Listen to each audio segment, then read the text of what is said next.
help somebody out. Oh, y'all can't hear. My bad. My bad. That mute button worked when the fuck it want to work. Hold on. Man, somebody told me the mute button didn't work last time. My bad. Let me start all the way the fuck back over. My bad. My bad. Let me get situated. But hey, the source to the Wilder's AJ story is in the description. My homie Derek sent it to me on Facebook. Don't forget, Facebook and Twitter. Also, we just started up the Instagram. That link's in the description. Want to join me on Instagram? Get some of them good memes and that good content. I'm back. I understand. I got it fixed, but we here, man. I don't know how the fuck that happened. That mute button work when they want to work on the Blue Yeti. But we here, man. So once again, I want to appreciate everybody for checking on with us. Don't forget to check out our sponsor, the Hellblaze, at thehellblaze.com. Promo code Goodfellow1Box to get you 18% off over there. All natural products, that website, and promo code in the description. Once again, like I said, we back on Instagram, and don't forget, we're also going to be doing a YouTube, how to build a YouTube channel workshop tonight. So if you want to interested in starting a YouTube channel, I will be doing it tonight. I'll put up an invitation with at least a 30-minute to an hour notice. So if you want to start a YouTube channel, you want some game, you want some help, I'll be doing that workshop tonight. It'll be part one. As many parts as people need to really get off the floor and want to know why your channel don't grow or how can you get your channel to grow. I'll give you some tips that I've been researching and I've been using for the last couple of years. But what we're talking about today, primary topic is Wilder and Fury, with Al Haymon really trying to knock Eddie Hearn out the game. That's what's happening. It sounds like they're going to decide. It's a rumor from World Boxing News. My boy Derek sent to me on Facebook earlier. It's a rumor that they're going to try to do Wilder and Fury 14 days before AJ and Miller at the Madison Square Garden. I'm going to give my thoughts on that and what Al Haymon is trying to do. Al Haymon don't use a lot of verbal action.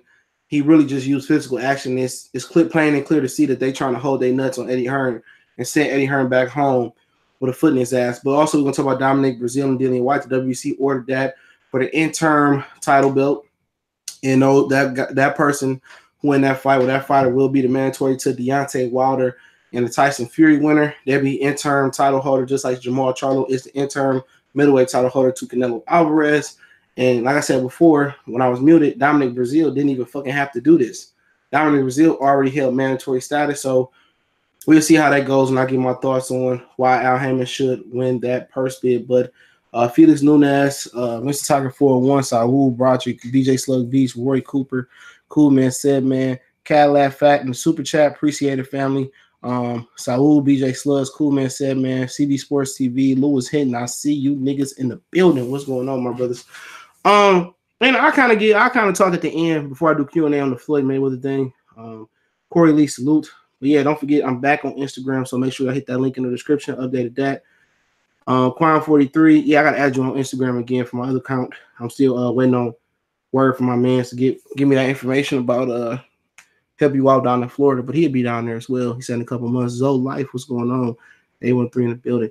Let's talk about Wilder and Fury being May 18th to AJ and Miller being June 1st. And pretty much, man, I thought Vegas was gonna get the fight. I was gearing up going to Vegas. Then I heard the Barclays Center, and now all of a sudden they fighting in Madison Square Garden. This is just a direct ploy to sink AJ and Eddie Hearn in the Matchroom Battleship. This all this is, man.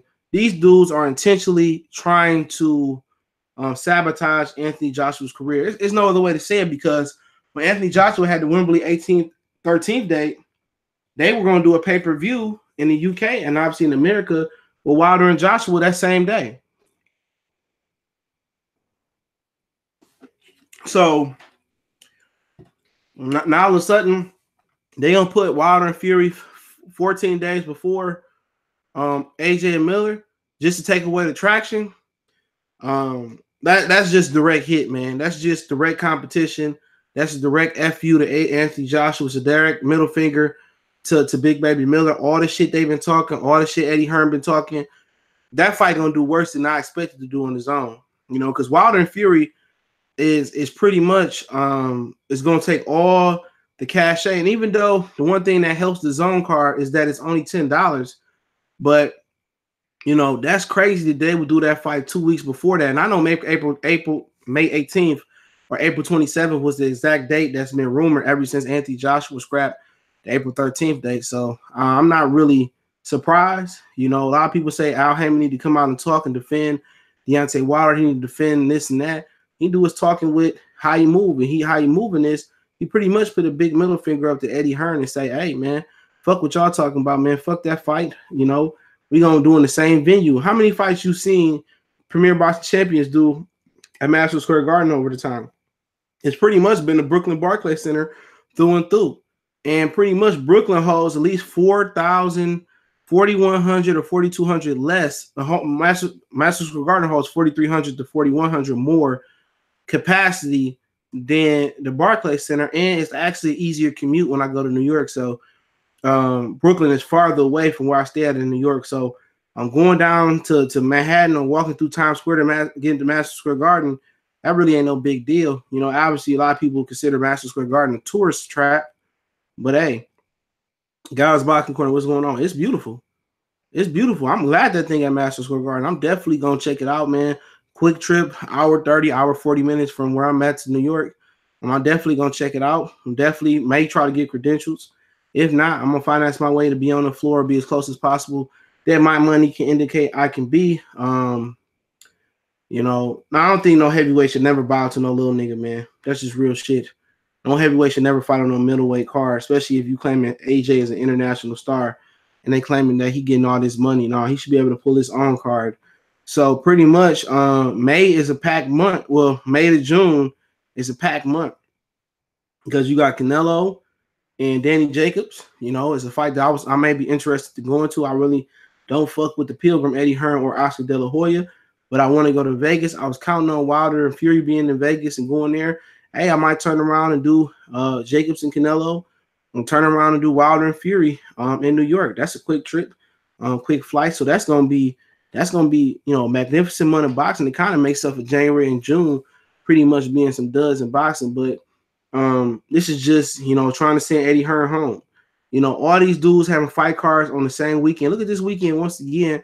We had a DAZN card who nobody even knew about. I forgot that card was going on, and then you go fuck around and you have Tank Davis fighting on the same day, the Super WBA Super Featherweight Champion, the regular WBA Champion fighting on the same day. Then Sunday you had Jose Ramirez taking on Jose Zepeda, which all the numbers sucked.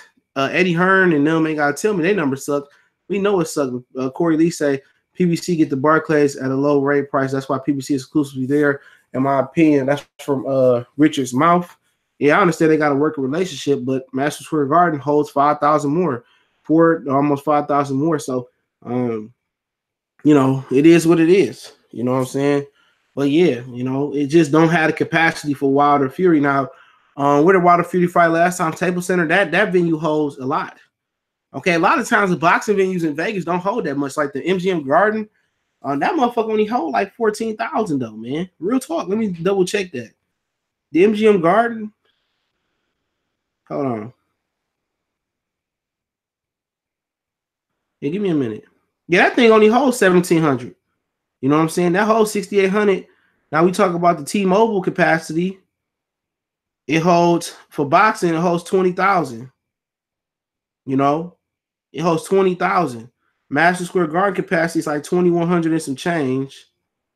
You know what I'm saying? Just to give y'all an idea, yeah, it's about 20,789. LA Staples Center. Hold on. Give me a minute.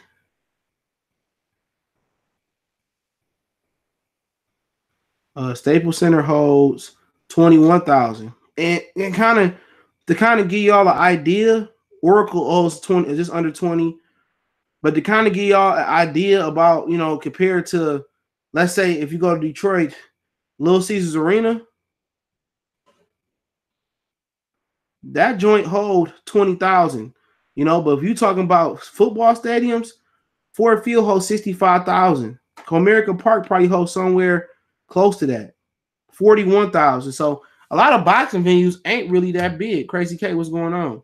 A lot of boxing venues really not that big that they fight in, you know. But I mean, I guess if you got a difference between 4,000 to 5,000 tickets, I mean, I guess it may make a difference. And on top of that, you can hold your nuts on Eddie Hearn, and you can sabotage his event.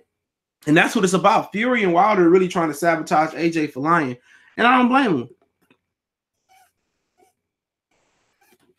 You know, and a lot of people been quiet about Fury and Wilder, about, Anthony Joshua. A lot of people shut the fuck up. A lot of people still try to go out there and make his case. You cannot protect him no more. He turned down $50 million. We know that to be a fact. We knew that was a fact last year around this time or whenever it would happen. We knew that to be factual. The $50 million, that's a fact that he turned that down. You know, it's a fact that they had the WBA order a fake mandatory for Alexander Povetkin. It's a fact that Alexander Povetkin had extensive drug testing before he took on Anthony Joshua to make sure Anthony Joshua would lose.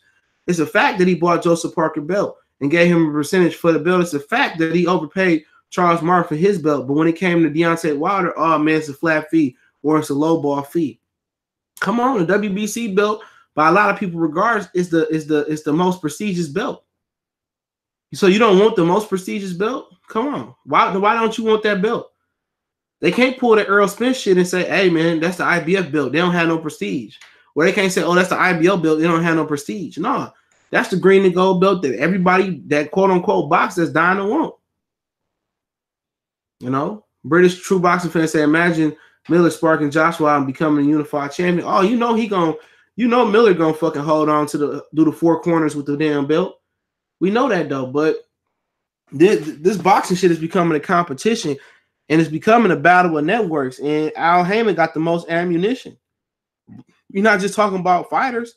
He got the most fight days to play with. He got 24 fight days on Showtime alone. And they haven't even tapped into their Showtime fight days. And I do think Showtime is a detriment to the Premier Boxing Champion brand. As I said earlier today, twice. It's not good for boxing. Nobody has Showtime. Not enough subscribers have Showtime, but that's a totally different, ordeal or topic to fuck with. But like I said before, he got 24 fight dates that he got on, not including pay-per-views or Showbox. He got 24 fight dates on Showtime. I think he got 16 fight dates on Fox and another couple 8 fight dates or something on FS1, however it is. So he got a fight day basically for every day of the week, for every week. For every week, he could put a fight on. Every time the Zone want to put a fight on, he can put a fight on that weekend. Because look at it. The day before Mikey and Errol Spence, guess who fighting? That's Tevin Farmer in Philadelphia. You know what I'm saying? That's Tevin Farmer. That's Tevin Farmer. He can do whatever he wants. What's going on Ticket TV? He can do whatever he wants. So real talk, you look at the situation. You look at the situation. Yeah, block that motherfucker, man. I don't think that's the real one. I don't know who the fuck that is. He gone. But you go back and look at it. You go back and look at it, and you say, okay, why is Tevin Farmer fighting the day before Earl and Mikey? Don't the media really what's going on, Ronnie Boy Fresh? Yeah, Kylie Enigma got a problem with your ass, bro. I don't know what you did to that nigga, man. He mad. That shit crazy. But you might want to go listen to the last 20 minutes of the fucking live stream tomorrow, yesterday, bro.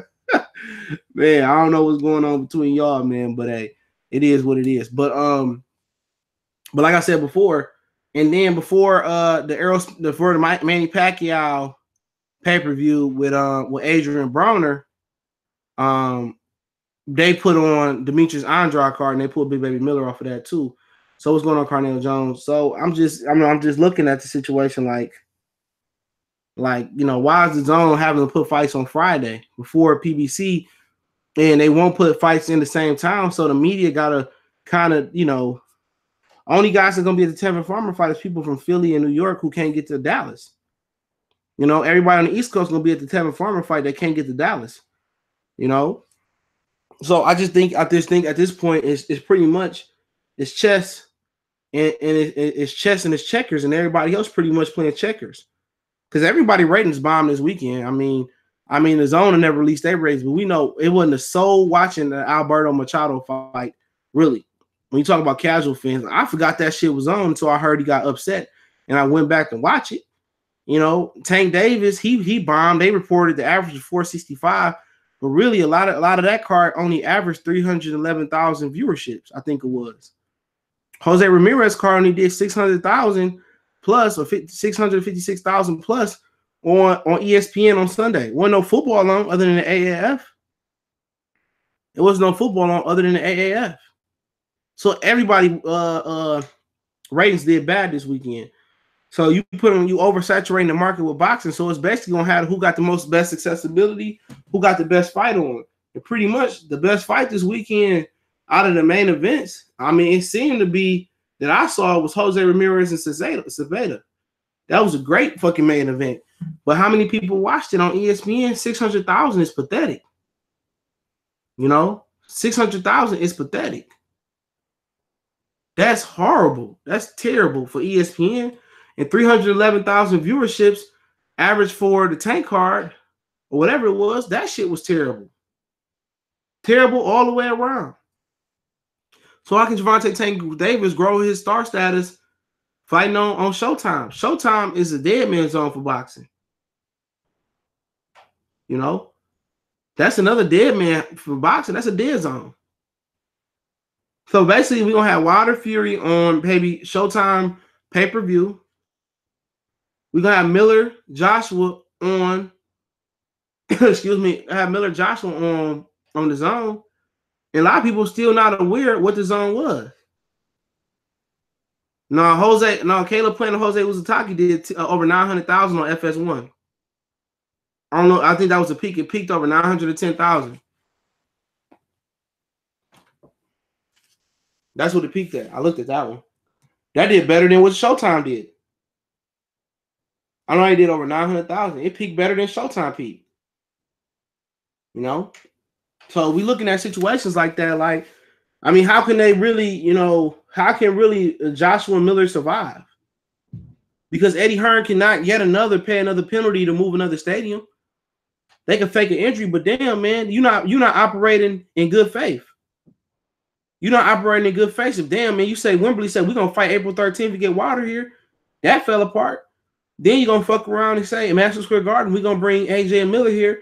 Oh, that fell apart. Then motherfuckers really not gonna fuck with really not gonna, oh, you good. Motherfuckers be typing fast and shit. But motherfuckers really not gonna fuck with Eddie Hearn if he keep operating in bad faith. Wembley and Madison Square Garden is two of the most premier venues you can fight at in the world. So really, they really pretty much waited for Eddie Hearn to nail down AJ and Miller. So they're gonna announce that shit next week. Then a week after that, Wilder and Fury gonna announce their shit probably. And do their little press tour. You know, and like I said before, I mean, if you got it like that, if you stay in the East Coast, you can go to both of those fights in a matter of 2 weeks. You know what I'm saying? I love New York like a motherfucker, but shit, you know, it's an easy trip for me to go out there. But hey, if I had to pick one, it's gonna be Wilder and Fury all day. Am I interested in AJ and Miller? Yeah, because the ticket price is gonna be cheap. Sweet Science TV salute. The ticket price is gonna be cheap all day. So I might turn around and do it again. But I'm planning on going to Danny Jacobs and Canelo Alvarez, the Me Colossal Sports TV up there. I wasn't gonna go there and support the Pilgrim, but hey, Danny Jacobs and Canelo, that's a good fucking card to go to. I'm pro boxing before I'm pro anybody. That's an excellent card to go to in Vegas, Cinco de Mayo weekend. Why not? Why wouldn't I fuck with that? You know, it's a brother taking on the Mexican. Do I want to see a brother getting his ass whooped? No. You know, it's a lot of fucking fights. You know, I don't want to be going to New York several different times in a row. I like going to New York. I go every year. You know, Melvin Crawford, what's going on? I like going to New York. You know what I'm saying? But shit, you want me to go that motherfucker 3 times? I don't know. I don't know. I'm gonna go to Vegas and I'm gonna do the Wilder Fury thing. I want to go to Con Crawford because I know I can get credentials to that. Because ain't everybody gonna be at Danny, or everybody gonna just say, okay, fuck it, I'm gonna go to Canelo and Jacobs. You know, then I'm gonna do Wilder Fury and Miller and Joshua. So it's really Crawford and Con is in a fucked up position, to be honest. You know what I'm saying? You know, I never got a chance to see Canelo fight. I seen Danny Jacobs fight before, so I can be one of the few people that's probably on the internet around here saying that I actually paid my hard-earned money to see Canelo fight. I paid my hard-earned money to watch Mick Conlon fight that same weekend in his professional debut. Those tickets was like $50, $60 to get into. It was $100 just to get in the door at Madison Square Garden. You know? So yeah, my goal is to go to 5 to 7 fights this year. My goal is actually to catch up with Cali Enigma in town and cover a fight with them out west. You know, so I'm waiting on that opportunity to come and maybe come in the summer. You know what I'm saying? But like I said before, Al Haymon got a mind of his own, man. He don't talk, but when he bark, he bite. And what he doing right now is he got your ass, Mr. Eddie Hearn postman. He grabbing Eddie Hearn ass. You know what I'm saying? And Eddie Hearn can't pull out. He can't pull out. You know what I'm saying? How can he pull out in another venue? That's not, you know, doing business in good faith. And to be honest, Madison Square Garden is by far bigger than the Barclays Center. The difference in crowd is massive.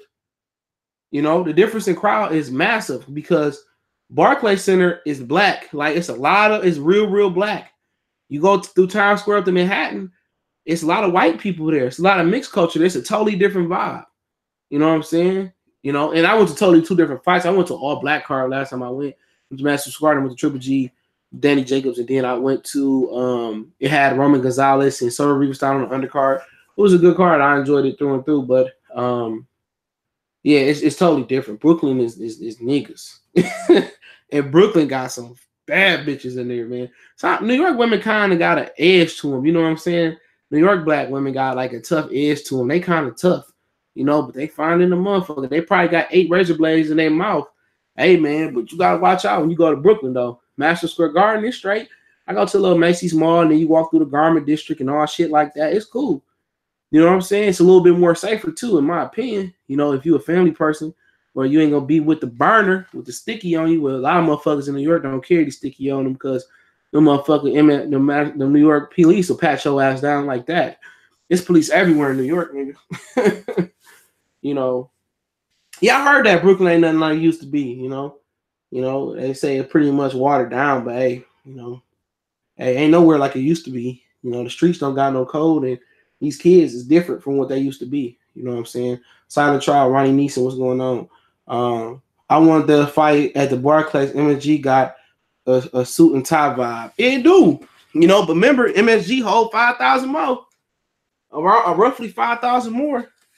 And it's about hurting Eddie Hearn, if anything.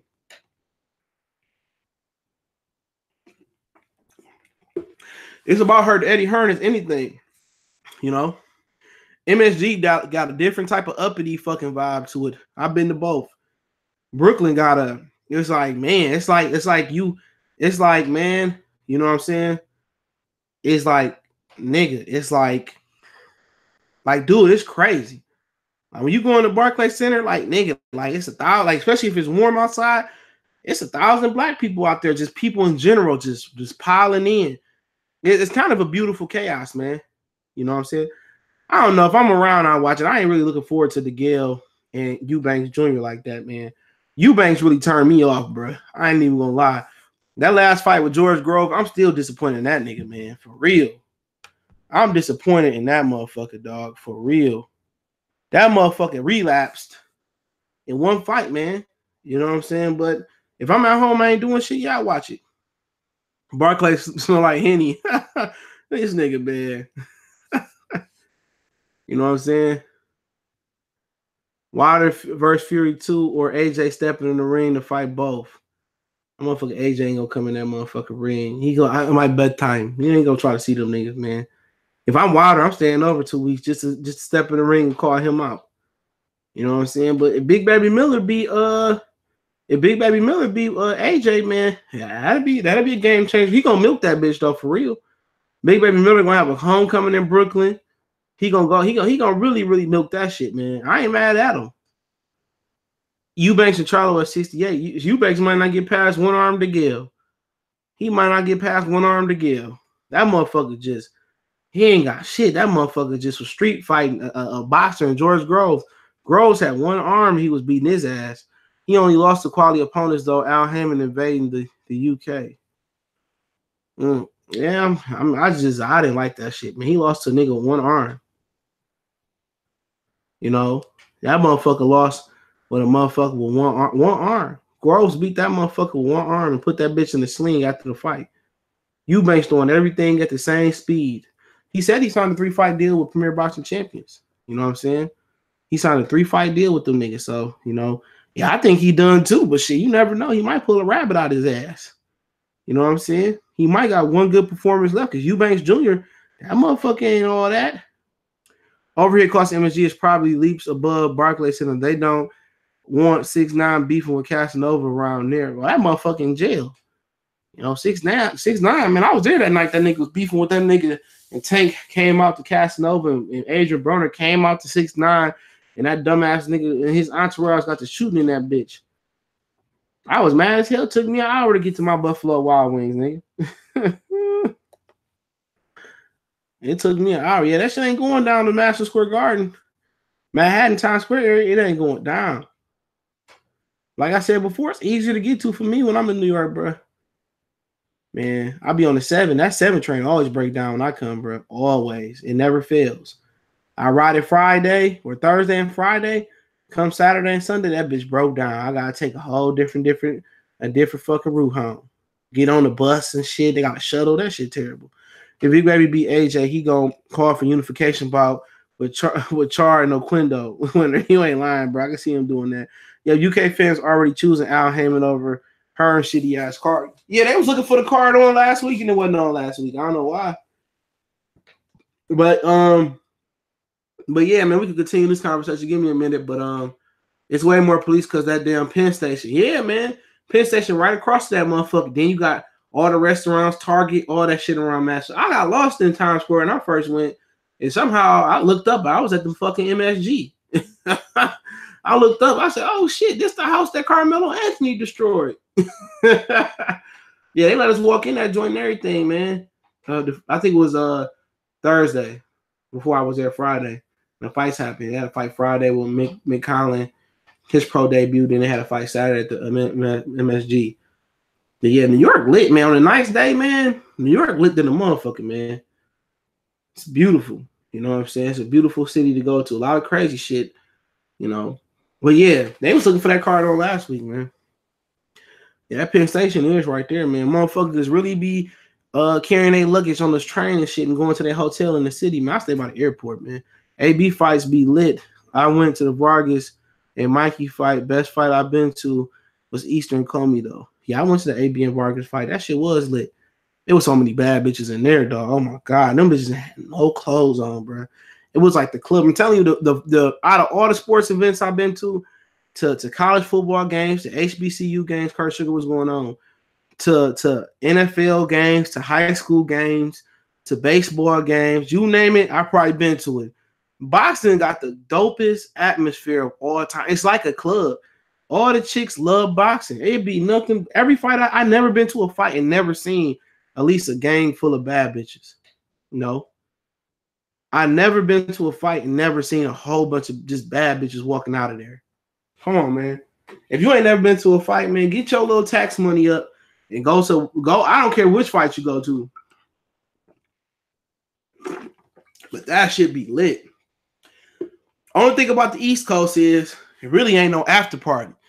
Because by the time you get out of that motherfucker, it's going to be midnight and all the clubs on the East Coast close at 2 in the morning. In Vegas, oh my God. You go to Vegas, I guarantee you, nigga, the fight might be over. You might get out of that bitch about what? 11 Eastern Standard Time or 11 daytime, excuse me. And then the clubs don't close. The casinos don't close. Like, nigga, you can party the whole night. Like, you don't even have to get a room. Like, you can get your room for that night, you know, for that night or whatever. And you can just stay out all night and shit and then get on your flight in the morning. That's the real difference between being, you know, on like Vegas. You know, I don't know if LA got a club curfew, but if you go out to New York and them, by the time you get out to fight, man, that motherfucker gonna be about midnight. So you're gonna have 2 hours to get to or 2 hours to spend in the club. So really, it really ain't much to do unless you go to one of them casinos out there by the airport or some shit. And I ain't see they had good ass reviews, no way. But hey, that is what it is. Darcy Marcel, what's going on? Marty Nelson, New York and DC clubs close later than the rest of the East. Oh, okay. I know they do, man. 2 in the morning, unless it's on New Year's Eve, they might have a curfew like they got in Detroit. But let's talk about Dillian Whyte. Dillian Whyte has been ordered to fight Dominic Breazeale. Why sipping tea with my pinky up? So pretty much, they're gonna be fighting for the interim strap. We're gonna see if Dillian Whyte really want that smoke with Wilder. I don't know if Dillian Whyte really gonna catch that fade.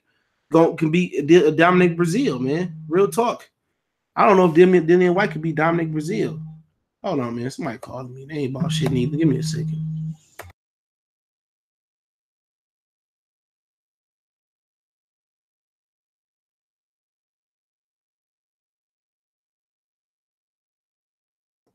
Man, I don't know who the fuck James Armstrong is, but he better update his shit. I'm tired of them niggas calling me for James Armstrong. I'm gonna say I don't know James. I mean, what you want to say? You got some money for James Armstrong?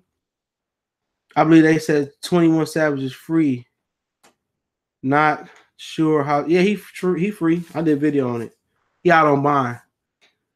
But yeah, I mean, you know, do Al Haymon win that purse bid for Dominic Breazeale, or if it's just like, you know, it don't matter because Dillian Whyte gonna have to fight fucking Deontay Wilder, whoever Deontay Wilder. I pray that Dillian Whyte win this fight. Okay, I pray to God Dillian Whyte beat Dominic Breazeale. And I don't like Dominic Breazeale.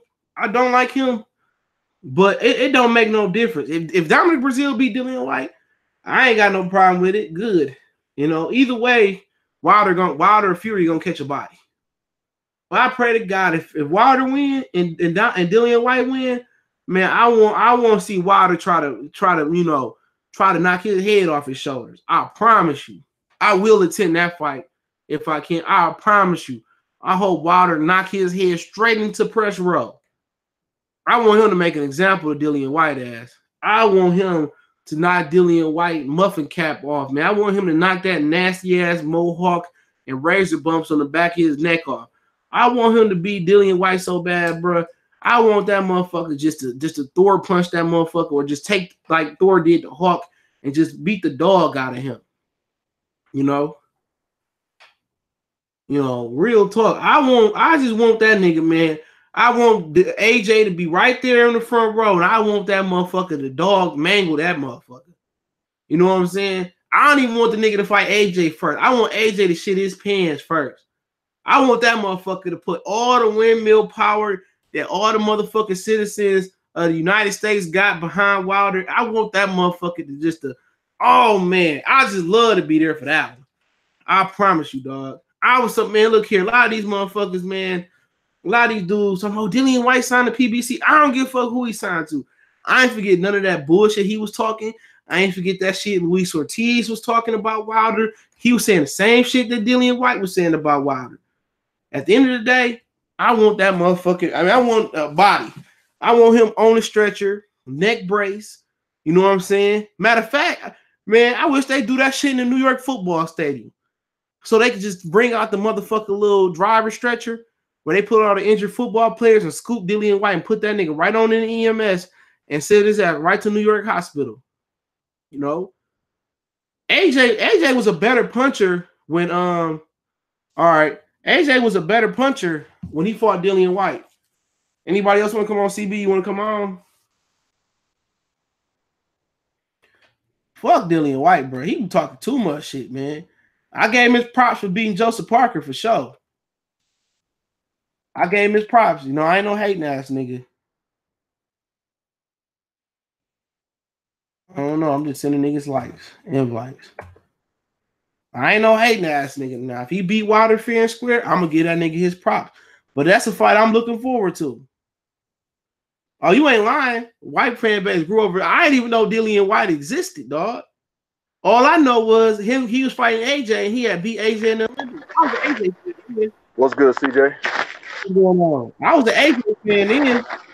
A lot of the brothers was the AJ fans, man, before he pulled that whole ass shit. AJ fucked his fan base up. What's going on, CB? Shit much, man. Just gonna be pulling up to the yard in a minute so I can park this big ass 18-wheeler so I can get the fuck off work. Yeah, I can't drive them bitches. I tried to drive an 18-wheeler one time with no training. Well, yeah, I couldn't even bag that bitch straight up. I'm straight. For niggas here, bloom, bloom, bloom, bloom. Like, I told you, don't put me in this bitch. They like, use your horn when you bag up. I'm like, nigga, this is just too much, dog. Nah, see me, I drive, you know what I'm saying? I drive them tankers, you know what I'm saying? Haul gasoline and shit, diesel. Yeah, man, I've been fucked up. Man, I drove straight trucks before. It's some damn idiots out here, man. I swear to God, man. You would think people see you in this fuel truck, you know what I'm saying? Man, people cuddle in front of you, boy, like you driving just a regular freight truck. I'm man, like, I seen the nigga, man. Stafford was driving behind an 18-wheeler. My mom was like right next to that nigga. Man, Detroit ain't got no regulations. This nigga hit the bridge and the bitch crumbled, almost killed that nigga Stafford, bro. I promise you. Man. My mama just made it up under that bitch. That shit was crazy. Ain't no regulations, man. Niggas was too high. I'm like, damn, man. What you think about that Dillian Whyte shit, man? Dillian Whyte, Dominic Breazeale, I mean, I like that fight, you know what I'm saying? And it's a good, you know what I'm saying, for both fighters to keep busy. And then both of them can stop all that whining and all that crying. Y'all two slug it out so the way that the winner can get victimized by Wilder, you know? Because that's what's going to happen. The winner of this fight is really is the loser because Wilder going to take their head off. I'm just being honest. Only good thing they're going to have coming up out of it is they're going to get a good payday. That's it. What's up? What's good, Corey Lee? Hey, man. How's everybody doing, man? How the brothers doing today? Good, man. What's going on? I'm doing good, man. I'm going to let y'all rip, man. I'm going to find my headset real quick. Are you good? Yeah, man. It don't make me no difference who get their ass beat. You know what I'm saying? I'm looking at Fury Wilder too, and I'm thinking at first I'm like, Fury can. I'm thinking like, yeah, I think Fury can have an edge, but man, that motherfucker talking about he had brain damage and shit. I think Wilder gonna knock his ass out this time. He changed my mind overnight. I'm like, yeah, because I mean, you saw that tweet too where he said, "There's a what do you think about Wilder hit you?" Like I said, I got brain damage. That's what I'm thinking. I ain't thinking about shit else. I got brain damage. Man, that motherfucker, man, he might be toast, burnt toast. And that motherfucker, Wilder put some more weight on him. Wilder put some more weight on him, bro. He just pick his shots better. It's gonna be a problem. Oh yeah, but I mean, hey, Al Heyman, boy, that brother is scandalous, boy. I'm serious. Hey, keep real, CJ. You went to Madison Square Garden May 18, 2 weeks before Joshua and Miller, and you got the same venue, and you know what the buzz gonna be. Everybody's still hyped from that first fight because everybody was shocked at how good the first fight was. So now they anticipate, oh man, Wilder Fury 2 gonna be even better. And I think it's gonna be even better too before Wilder, you know what I'm saying, this time, you know what I'm saying, turn his lights out, period. But I mean, and then in Madison Square Garden in New York, the media capital of the world, they got a good chance to do at least 700,000 pay-per-view buys, if not more. Yeah, I mean, that motherfucker waited till they signed that deal to announce that fight. That's what it was. He waited for them to sign that fight. That motherfucker's scandalous. Oh yeah, I told you. That's why I say he's scandalous. He's scandalous in the motherfucker. Eddie Hearn feeling it right now, bro. Oh yeah, he feeling it right now. That motherfucker scandalous. I read that shit. I said, oh, this nigga, man. Yeah. I said, he ain't shit. What y'all talking about? What's good? I'm back. How scandalous Al Heyman is. That motherfucker did that shit on purpose. Yeah, that was pure scandalous right there. But that's a business move though. That motherfucker ain't put a fight at Madison Square Garden in years, nigga. His last fighter to fight there was Danny Jacobs when he fought Triple G. Yep, a few years back. And that was probably, and to be honest with you, that was probably Tom Loeffler's move instead of PBC's move. You know what I'm saying? Because he's co-promoting with the event. You know what I'm saying? He wasn't the lead promoter for that event, so I haven't seen yet to a PBC event to not be, if it's in New York, you know, to not be. I mean, you guys other than that Nassau Coliseum joint, that's the only two they do venues at. That Earl Spence card, remember he was outdoors at the Nassau one you talking about? Yeah, no, and the other one with Berto and Alexander. Remember we was on live and they robbed Berto. We went back. We couldn't believe that nigga lost. Oh yeah, they robbed Alexander. Oh yeah. I'll never forget that shit, bro. Yo, speaking of robberies, you guys, what if the Earl Spence Mikey Garcia fight is close? Because I've been hearing this from a lot of people, you guys. Obviously, you know my stance on picking Mikey Garcia to beat Earl Spence Jr. You know, I know that's not the favorite pick, you know what I'm saying? But you know, like I said, you know, I'm going out on a limb. You know, when Dog Bay won, you know, CJ won that joint. I was live on air. I wish I could have been there. I wish we could have been live when he lost CJ, so I could have got that back, you know. But, I didn't even pick that motherfucking fight, man. I didn't think old boy was shit. I'm like, man, who the fuck he fighting? Man, that motherfucking man. You better stop. Oh, that Carlos Navarrete beat the shit out of Dawson Bowe. We better stop. And we better stop sleeping on them fucking Takate boxing, bro. I be watching that shit now, yes. bro. They be having some tough motherfuckers. Isn't that the same John McGee went through? Hell yeah, man. Brian Vera, old boy that gave Charlo a run for his money. Corey Bob was on that joint. All the motherfuckers. Bruh, Brian Vera, I looked at his box rec. I thought he'd been retired. He's still beating undefeated lower ranked fighters, dude. Like, he be on Takate. But the thing about Mikey and Earl, like I said before, if that bitch go all 12, bro, he get what he deserved, bro. That's all I said. That's why I'm bringing that joint up, you guys. CB Sports and CJ. I'm trying to ask you guys, if it goes 12 rounds, should Earl Spence deserve to lose? I mean, if he whooping his ass, then no. But but I'm telling you like this though, it ain't going 12. I'm Corey. Sorry to tell you that. Mikey getting his ass decapitated. That's a 4-round fight on a great day. And I think the shit Mike Garcia been talking, if he survived 4 rounds, you know what I'm saying, and not you know what I'm saying, because Earl Spence already said, he said, man, once soon that bell ring, I'm on his ass. Mikey has nothing in the toolbox that's gonna slow down Earl Spence. My problem with Mikey is he just goes straight back. He goes straight back too much, bro. He don't go laterally enough, man. I was talking to a couple coaches about that shit, and a lot of people can't see how he can win. But that's what I'm saying. Matter of fact, CJ, I'm gonna let you break it down, and then I'm gonna say my points to victory on Mikey Garcia because I got a couple. But I'm gonna let you. I just don't see. A lot of people don't see it, man. He just goes straight back. He gonna have to go side to side, head movement. I'm pretty much worried about him going straight back, man. This ain't Salido. Salido a little bit more seasoned than Earl, but Earl do make some mistakes. If he throw good combinations, Earl Spence freezes on combinations. He put them earmuffs on, but like I said, man, I don't know, man. He better have had a snack. The snack. He better pack an extra snack pack. Fucking with Earl Spence, man. He better pack the pudding in the corner and the whole nine. You know, Victor Conte better have a bang little tubes going through that nigga body. But let me tell you this though, CJ and CB Sports. I mean, look what Lopez did. I think Mikey Garcia is a far better fighter than Lopez is. But I do think Earl Spence in certain areas is better than Keith Thurman is. You know what I mean? When it comes to footwork. But the thing about Lopez too is though, man, Lopez can crack though. That motherfucker dropped me down.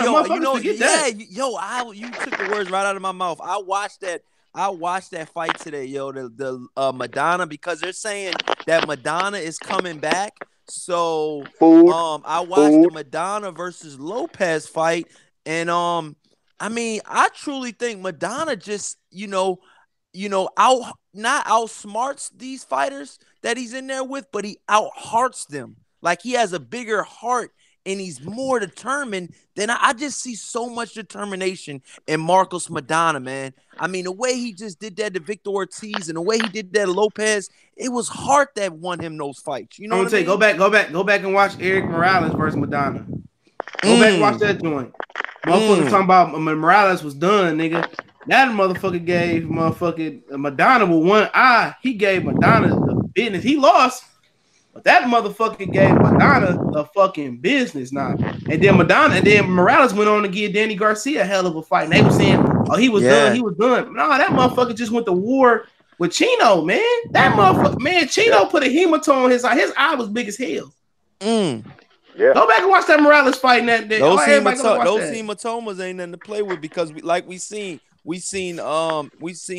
Pedro was almost going to beat Laura with it, but the hematoma got the best of him and he had to stop. We also seen Keith Thurman with a hematoma. So hematomas, and that was in the Guerrero fight. So hematomas his shit was worse than his shit was worse than Angulo's shit, I believe. He finished. I don't know, man.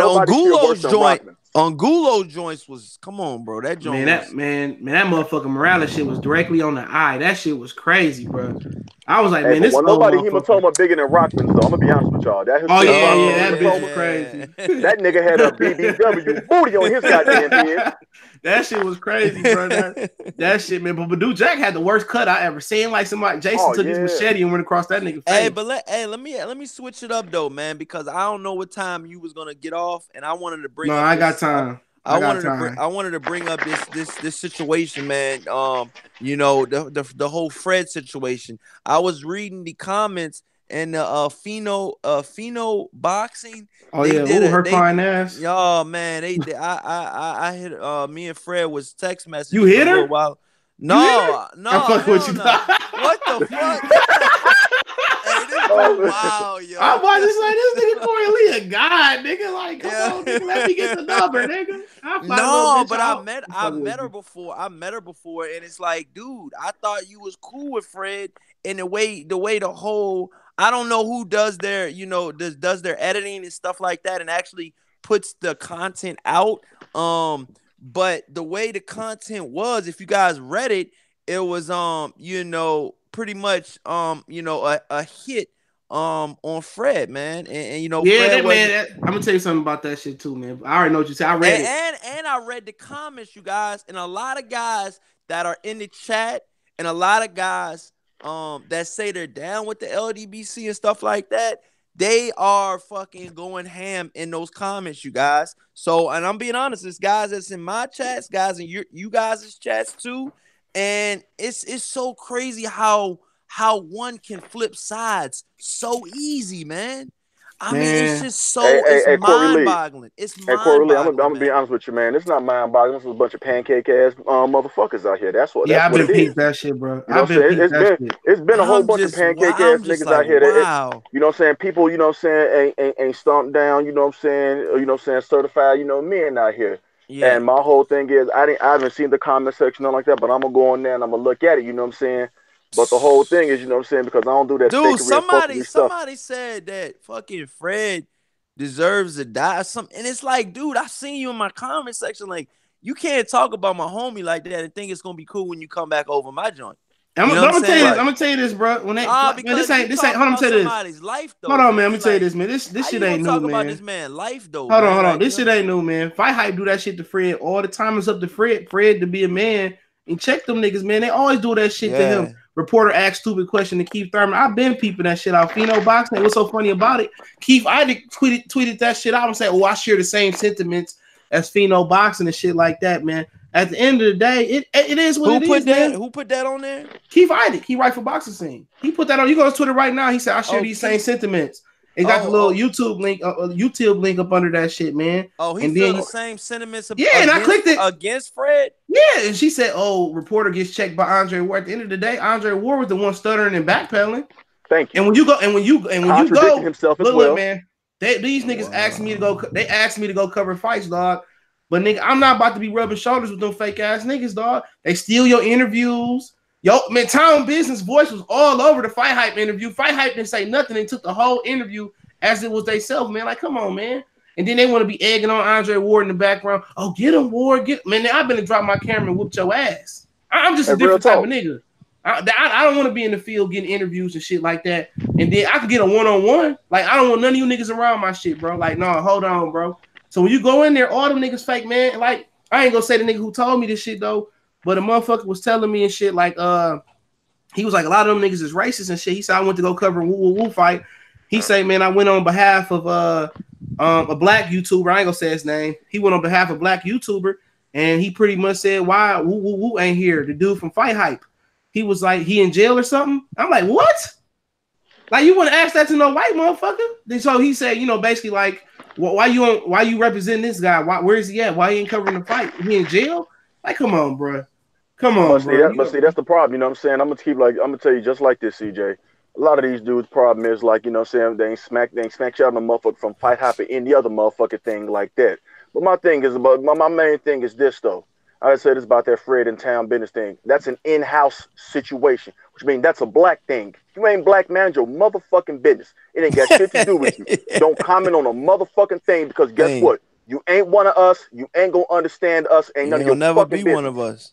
Real motherfucking talk. So man, your bitch ass motherfucking you know that go for all the whites, Hispanics, Asians, whoever else. Shit, the man ain't fucking business. This some real shit though, bro. Cause like out of anybody on this panel right now, and probably anybody in the chat, man, I can see where I can't see where Andre Ward's coming from, but you know, I'm mixed too. So, you know, but all my friends' parents told me, like, look, man, you know, if the cop pull, you keep calling Corey white chocolate. If a cop pull his ass over, he's a black male. So stop calling him that shit.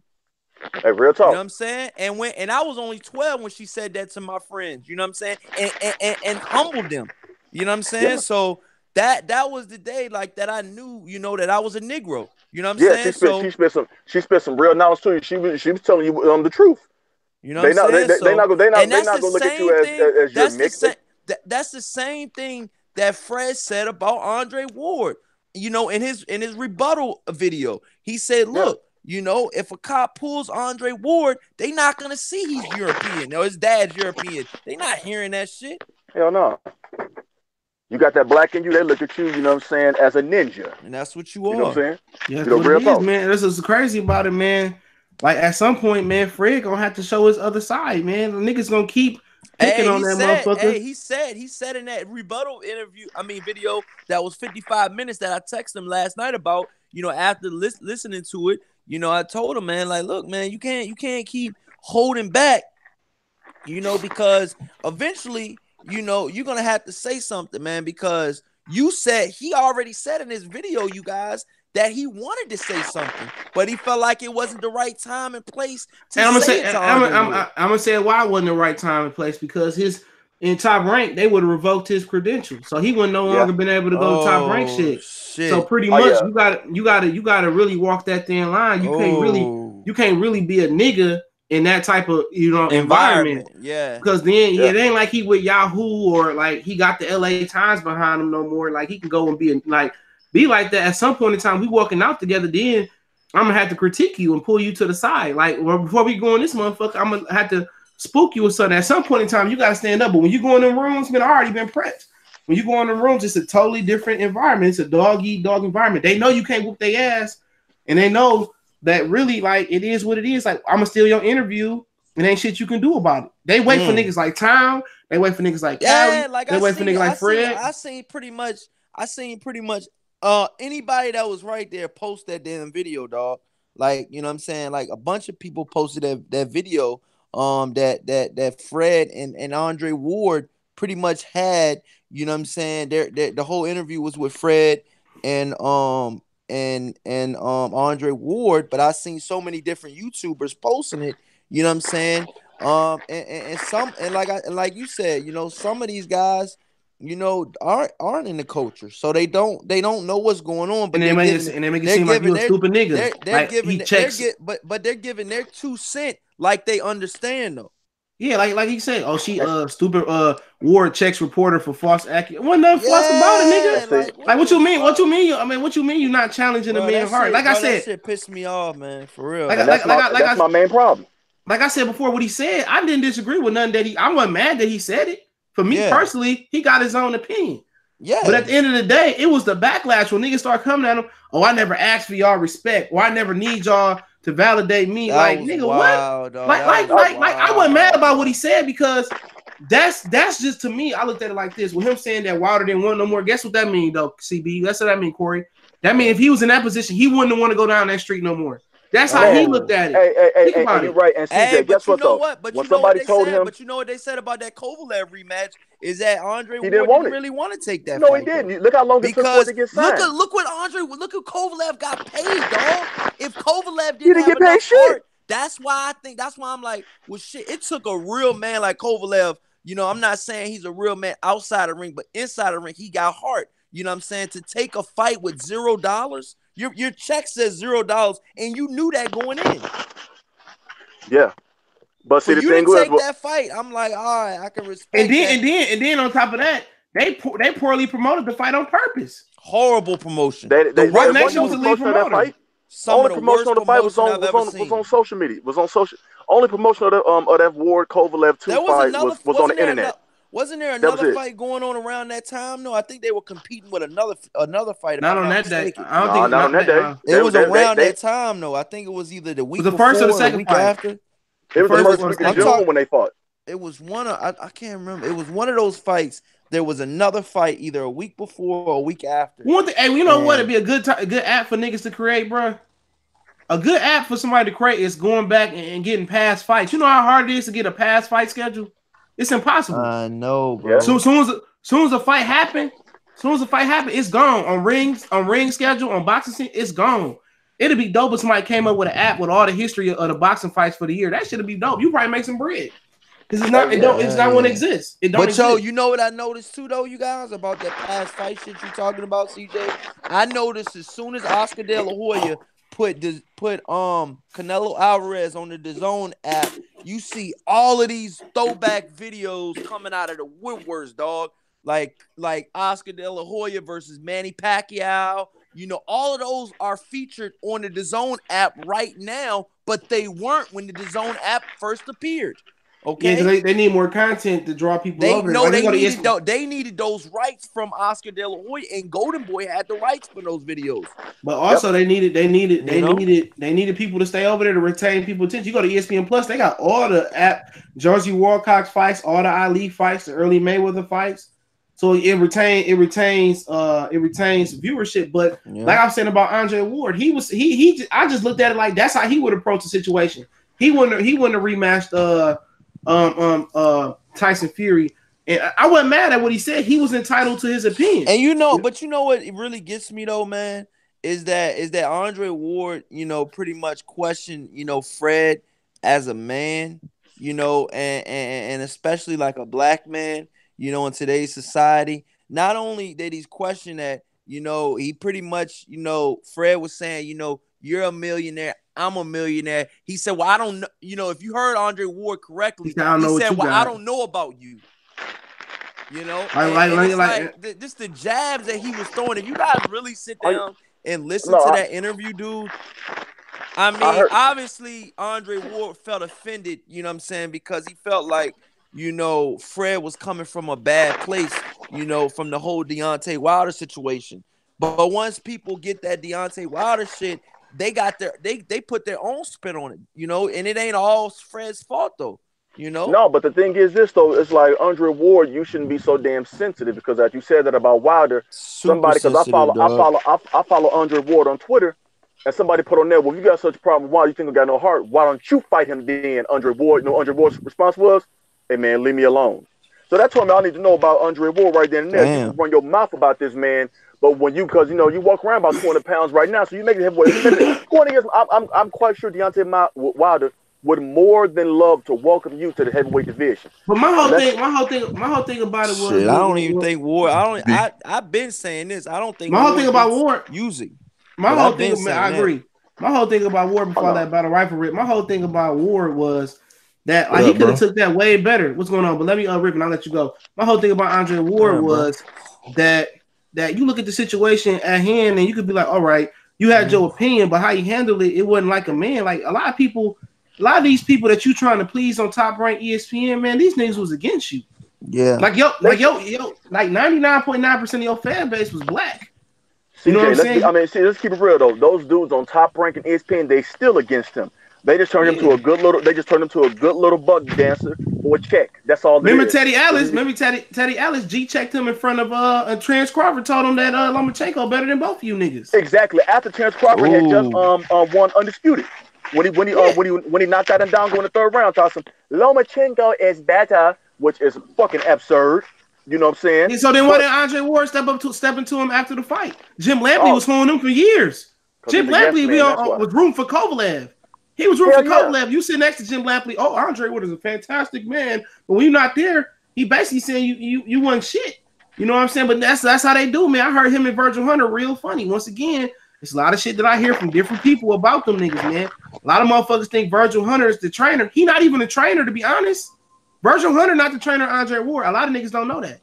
John David Jackson wasn't the real trainer of Kovalev. A lot of niggas don't know that, though. A lot of people don't know that Don Turner was training Kovalev, not John David Jackson. It's a brother that taught Andre Ward, that taught Virgil Hunter how to be a trainer. Virgil Hunter ain't the lead trainer. I've been on record saying that I didn't think Kovalev and Buddy McGirt was a good fit, and boy, did they prove me wrong. So I got to stand corrected on that one. Hey, Kovalev didn't have no choice. He didn't have no choice. Corrected on that one. And Buddy McGirt is one of the nicest. Buddy McGirt, he got a reputation for throwing the towel in quickly, but Buddy McGirt is one of the most sociable, nice to work with coaches out there, man. Ronnie Shields more edgier than Buddy McGurk. But Buddy McGurk, if you in a little bit of trouble, he gonna throw that towel in there. Battle Rifle, what's going on though? What's up, Battle Rifle? Not much. How's it going? What's going on? We're just talking some, We know Kovalev your favorite fighter, man. Go ahead and let you rip. Nah, man. At one point he was, man. At one point. What you mean, man? That motherfucker had his best performance I ever seen, man. Nah, I'm saying that comeback. I'm talking about that comeback probably helped him in the Hall of Fame. I'm gonna be honest with you. I'm talking about before, like when he first came on the scene, when he was knocking out people like Gene Pascal and whatnot. I don't like how he didn't. Hold on. He said Alex Santos said, I just noticed Pheno Boxing changed their title on the Ward and Fred situation. No way. I'm gonna tell you this. That's what Alex Santos. But Fred did that before. Bro. Hold on, Michelle Joy Phelps did it to Fred before, and Fred, she did it to Blue Blood, and Fred told her to change it, and she changed it. So Fred must have called him and told him. But I told Fred I'm the one that told Fred about that shit this morning. And I also told Fred that we're live right now to listen to what the fuck we got to say. Because guess what? Fred got his ears to the streets. He knows what the fuck's going on.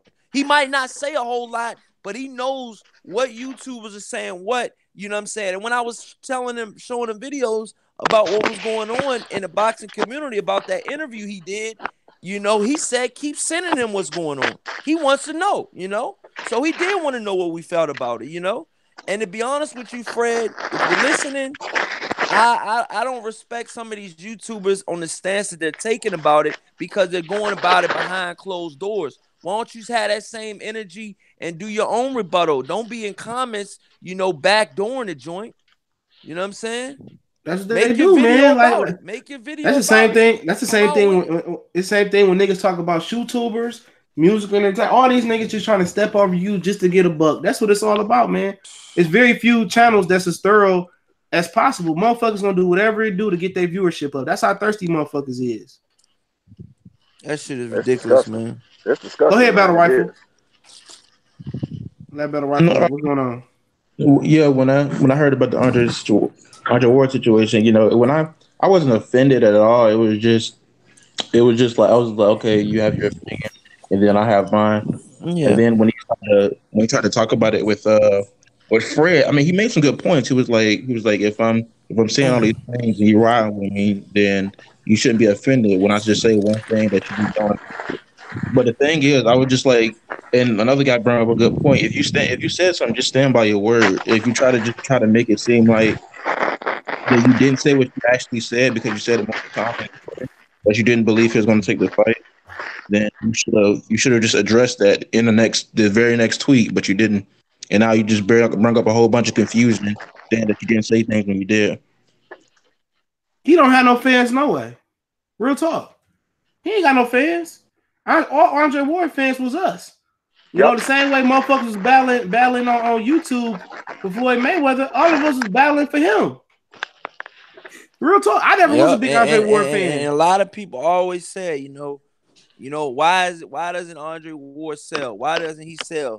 Well, I mean, if you peel back the layers of Andre Ward as just a person, yes, he has morals and he has stuff that he stands by. But saying that you didn't ask, us to be your fan, like, you know what I mean? Like, it just that specific comment rubbed me personally the wrong way. I don't know how it affected you guys.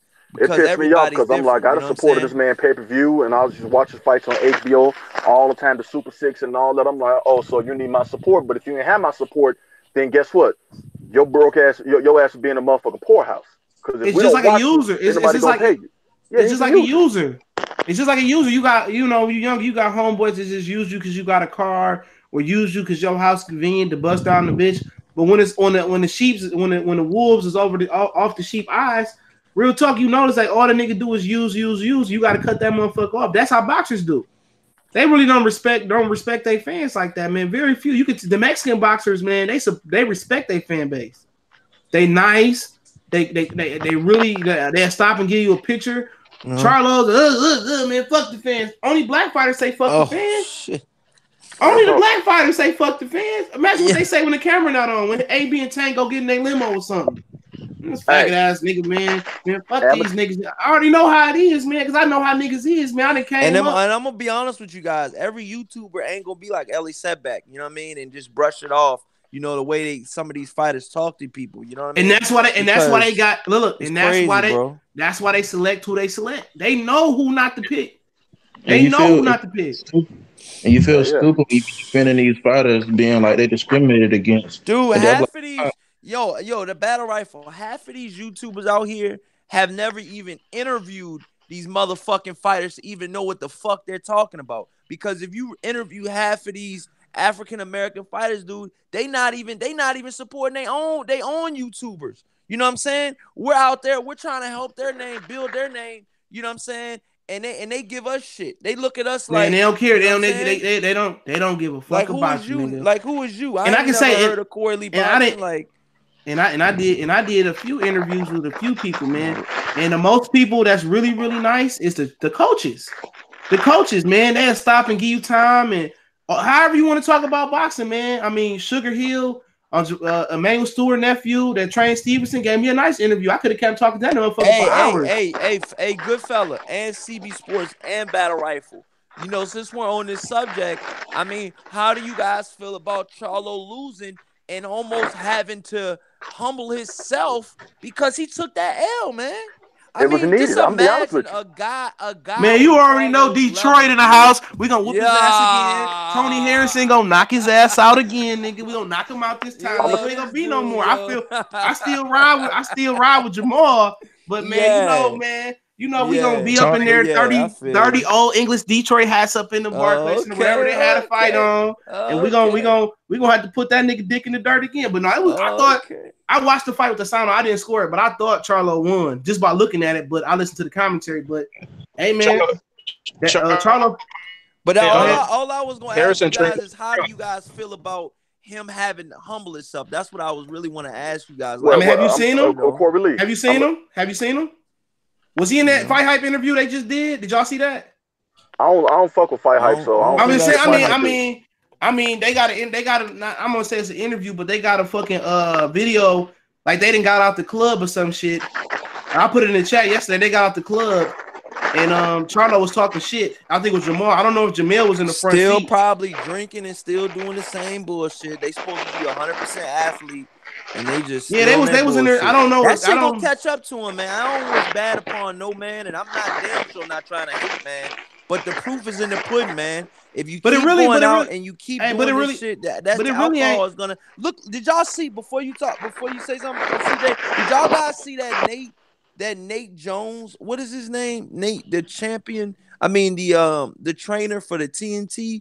What is his name? Nate Jones. What's his name? Yeah, Nate. You talking all heavyweight? He did an article. He said, "Yo, you know about the Earl Spence and the drinking, man." He did an interview. I can't believe it. I don't know if it was on Fight Hype or Barbershop or one of them. No, it was on Laugh at First Sight. And he did an interview, man. He said, "Yo, that's like his 10th one. If I could have stopped drinking, in time, to see my reflexes slowing down, I would have, man." But he said, to tell the youth and tell, Earl Spence, man, you need to stop before it's too late, man, because once you get knocked out, you can't get that back. But the thing about the drinking, some of the greatest fighters was drunks. I mean, Frankie Randall, the first man to actually beat Chavez Sr., yep. he was a drunk. Floyd said he used to box Frankie Randall and beat him every day. He said he would hold back because he didn't want Frankie Randall to kick him out of his house. But he said that Frankie Randall's wife would send him out there in his Benz or whatever car it was to go find Frankie Randall because he'd be drunk on the corner. And this was a man that beat Chavez a couple times and got robbed. But at the end of the day, I mean, I can name several athletes that I won't put their name out here that will not have passed the VADA test. Are you serious? That were crackheads fighting. You serious? Crackheads. You know what I'm saying? Back in the 80s, man, out here that was real crackheads. That was habitual crackheads. I mean, real. You know what I'm saying? So I mean, it is what it is. I don't know if Earl Smith's a heavy drunk, but I have seen Jamal Charlo drinking at the bar. But y'all go ahead. My mom's calling, so I'm gonna mute. All right. Yo, what you saying, CB? Yeah. I'm dead serious. Like, man, I was born in 81, so I know I saw all them fights, you know what I'm saying? I saw, man, there's a lot of your favorite fighters. Era. Man, I'm talking about, and guess what? Them motherfuckers was smoking crack. Like, I'm talking about like a motherfucker. Still getting in the ring, whooping ass, you know what I'm saying? Why do you think you see a lot of these motherfuckers now? You know what I'm saying? Motherfuckers missing teeth and all that. Motherfuckers look like they about 70-something years old. all that drugging and alcohol and partying. That's what that is, man. Real talk. Like all bullshit aside, man. Like no jokes. Like they was doing that Wow, shit. man, Like for real? I'm Wow. dead. Let me tell you something. My great uncle is 83 years old. He's been around the boxing game all his life. Man, the guy who's my favorite fighter, you know what I'm saying, he told me that, you know what I'm saying, he was a dirty fighter back in the day. I ain't talking about as far as like tactics, you know what I'm saying? I'm talking about as far as like PED use. You know what I'm saying? I'm just gonna leave it at that. Real talk. Damn, bro. For real though, I'm bro. dead. I'm Damn. dead ass serious. Like the motherfucker was on, you know what I'm saying, on the roids, and people don't even realize it or know it. You know, I said, if you serious, he said, hell yeah, and he knows because he's been around boxing his entire life, so he knows. He's got more history, boxing knowledge, you know what I'm saying, in his motherfucking thinking that he cut off back in like about 60 something than I got in my whole body. That's how astute to this game he is. Because when I was talking to him about Wilder and Fury, the first fight, he said, Deontay Wilder coming 215 pounds, he get that motherfucker up out of there. I said, you don't think about 225, 230? He said, he can come in there. He said, but he getting, even if he come in there 215, he said, he gonna take that motherfucker out. He said, because he's lean and athletic in his body build. So even though Deontay Wilder can carry 230 with ease, and you look at it, and that's why I feel like he'll have longevity, because guess what? You don't see him Yeah. in a club party and doing all that drinking and all that. Yeah. But then he Yeah. stays in shape year round. Boxers Mm-hmm. don't realize when you blow up and get out of shape, Yep. that shit, you know what I'm saying, your body has to work twice as hard. Gervonta Deontay Davis has Wilder, done that. oh yeah, and that's why, hey, by the time he's 30 years old, he ain't gonna be shit. But I'm telling you right now, you Ah. heard it here first. Gervonta Davis is the next Floyd Mayweather. Because his trainer said, I read an article on What? Boxing Talk, something, we're Damn. following the Mayweather blueprint. No, if you follow the Mayweather blueprint, what's that is? Shucking and jiving, bootlicking and tap dancing. Oh man, damn, I'm dude. telling you. For real? Gervonta, That's how you oh feel? yeah, Damn, dude. man, I'm dead serious. I'm gonna keep it real with you, man. That's exactly how I Yeah. feel. Gervonta Davis is the next, you know what I'm saying, gonna be a coon. He's gonna be a super coon. As time go on, as these years pass and he progresses, watch what I tell you. Just watch. I mean, that's how you feel, CB Sports. I don't feel like that. You know what I mean? I'm gonna let the young man, see how his career takes, how his career goes on. You know what I mean? But a No, lot of I'm talking people about far as say, outside the ring, though, Corey. I ain't talking about inside the ring. I'm talking about oh, far as okay, okay, okay, my okay. fault. I should have clarified that, but I'm talking about Oh, far as okay, like okay. I'm talking about far as outside the ring. You know, you see how Floyd, you know, what I'm talking about fuck that Gucci boycott shit. I'm talking about him on coon shit like that. Now inside the ring, you know what I'm saying? Gervonta Davis is a monster. You know what I'm saying? Can't nobody take that from him. But if he don't stay in shape and if they don't keep him active, he's going to get his ass whipped by somebody that he has no business losing to. That I will say. No matter how young you are, somebody gonna put them hands on him. So if you don't take his craft seriously, for a guy that blows up in between fights and don't only time you're in the gym is when you got to fight, that's a recipe for disaster. That's all I'm Did y'all saying. hear about, did y'all hear Yeah. about Lockridge passing? So what happened? What'd you say? Rocky Lockridge is the fighter Yeah, who fought like in the 80s. He died. he died last week. He was 60 years old. Like he died from complications of a stroke. Okay, okay. Wow. Rest in peace to He him, man. struggled. He had a stroke. He struggled with substance abuse, and he was a real good fighter. Yeah, because he was he's one of the fighters that was abusing drugs and alcohol. Oh, really? He was on his intervention. Like if you go on World Star Corey Lee from World and go down and go up to February 7th, you're gonna see Rocky. Like he the dude down there that maybe that yeah with that crying. That was Rocky Lockridge. Damn, bro. I'm dead. That's Rocky Well, Lockridge. that's what Like I'm you know what I'm saying, saying? man. Like, these newer fighters like Earl Spence and a couple other fighters, man, like when they drinking and stuff like that, it's okay to have a couple drinks, but when you're an athlete and stuff like that and you continue to excessively, get destroyed like that, party and stuff like that. Me personally, I truly think that will have a lasting effect on you as an athlete. And You're all it correct. takes is one blow, man. Yes, That one blow could just change your whole career, man. You know? absolutely. And And you are and, and and Corey Lee, you you know, spot on. You spot you on. know. And who's to say that, that drinking and stuff like that, won't hinder you and hinder your defense, your movement. Because listen, man, all you got, like I said, you gotta get hit that one good time. Your hand might be down, you know what I mean, and stuff like that, and you just get caught, man. You know, I've seen fighter time and time again get caught. You know what I mean? I mean, straight up, man. You know what I mean? And shout out one of my favorite UFC fighters. His name is the Style Bender, Addison Asanian. Oh He yeah, he parties just a beat lot Anderson too. Silva. And, Yeah, yep. he just beat Anderson Silva, but I've been telling Worldbreaker about him. You know, like I've been truly, you know, I don't follow UFC, but when I do, I follow this guy. But I follow him on Instagram too. He parties as well, you know. So, but he has been knocked out before, you know, in K1. So it's stuff like that, you guys, that you know, the That K1 partying and stuff kickboxing. like that. Yeah, the partying and stuff like Yeah. that. It can catch up to you guys, you know what I mean? And you know, like I've heard some fighters say before, once you get knocked out and you get starched like that, you're not 100% sure that you're gonna come back the same person. I'm being honest, man. Yeah, that's You true. know, Like, hitting your hand on the canvas like that and getting stretched out like that, man. I mean, so you know, it just you can't. It's not 100%. You're gonna be the same fighter. Is all I'm saying, you guys.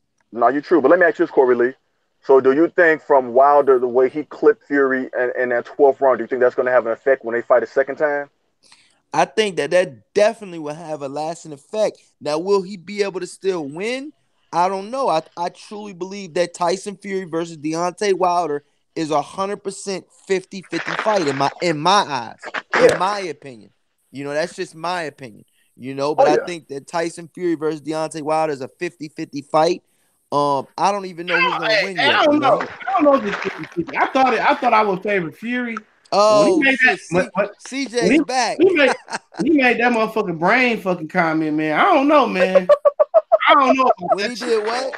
He Oh, said, because man, I'm getting brain damage, man. I ain't sure, Brain man. damage. Damn. He yeah, he said, was man, on Twitter. Corey, that was a tweet he put out. He said people asked me, "What did you think? What were you thinking when Wilder had knocked you unconscious in the 12th round?" He said, "I wasn't thinking anything. I was thinking like, how much brain damage do I have?" Oh my God! Did he say that for real? No, I'm dead serious on his tweet. Like dead Fuck, serious. man. Damn, yo. Oughta come in. That's what I'm. But see, that's that. I didn't even know he said that. CB Sports, and we were Yeah. I was just telling you about that. That's Yeah. crazy. Man, And you got to realize Deontay Wilder. you want to come in at 225 too? I don't know. Ooh. It wasn't even about the weight for me until the end of the fight. It's just that he didn't let his shots flow like they should have. And he didn't stay going to he didn't stick with the game plan, which was jabbing or hooking to the body. You know what I'm saying? That would have slowed Fury down a lot quicker. And I had the same debate against Tyson Fury and Deontay Wilder of somebody, a heckler that was in my comment section, and that was telling me all these excuses that he had for Wilder, dude. It's Wilder's fault that he did not, you know, and it's not even Wilder's fault. I truly believe it's how good Tyson Fury is. He doesn't let you do what you do best. I gotta give him props too. I gotta give Tyson Fury props. You know what I'm saying? You have to give props to Tyson Fury. You know what I'm saying? But the guy wasn't trying to give Tyson Fury any leeway, any credit, none of that. He was just saying, you know what I mean? Well, Deontay Wilder wasn't following the game plan. You know what I mean? Okay, I'm like, well, why the fuck you think he wasn't following the game plan, dude? You know, like, but he just kept going back and forth the whole time I was live. But you shouldn't even do that. Like, you know, son, I give credit to Tyson Fury. He boxed beautifully. You know, he boxed beautifully. You know what I'm saying? And you know, and these words that Deontay Wilder said was true. You got to be perfect for 12 rounds. I just need to be perfect for 2 seconds to land on your ass, and he's not lying. That right hand right there.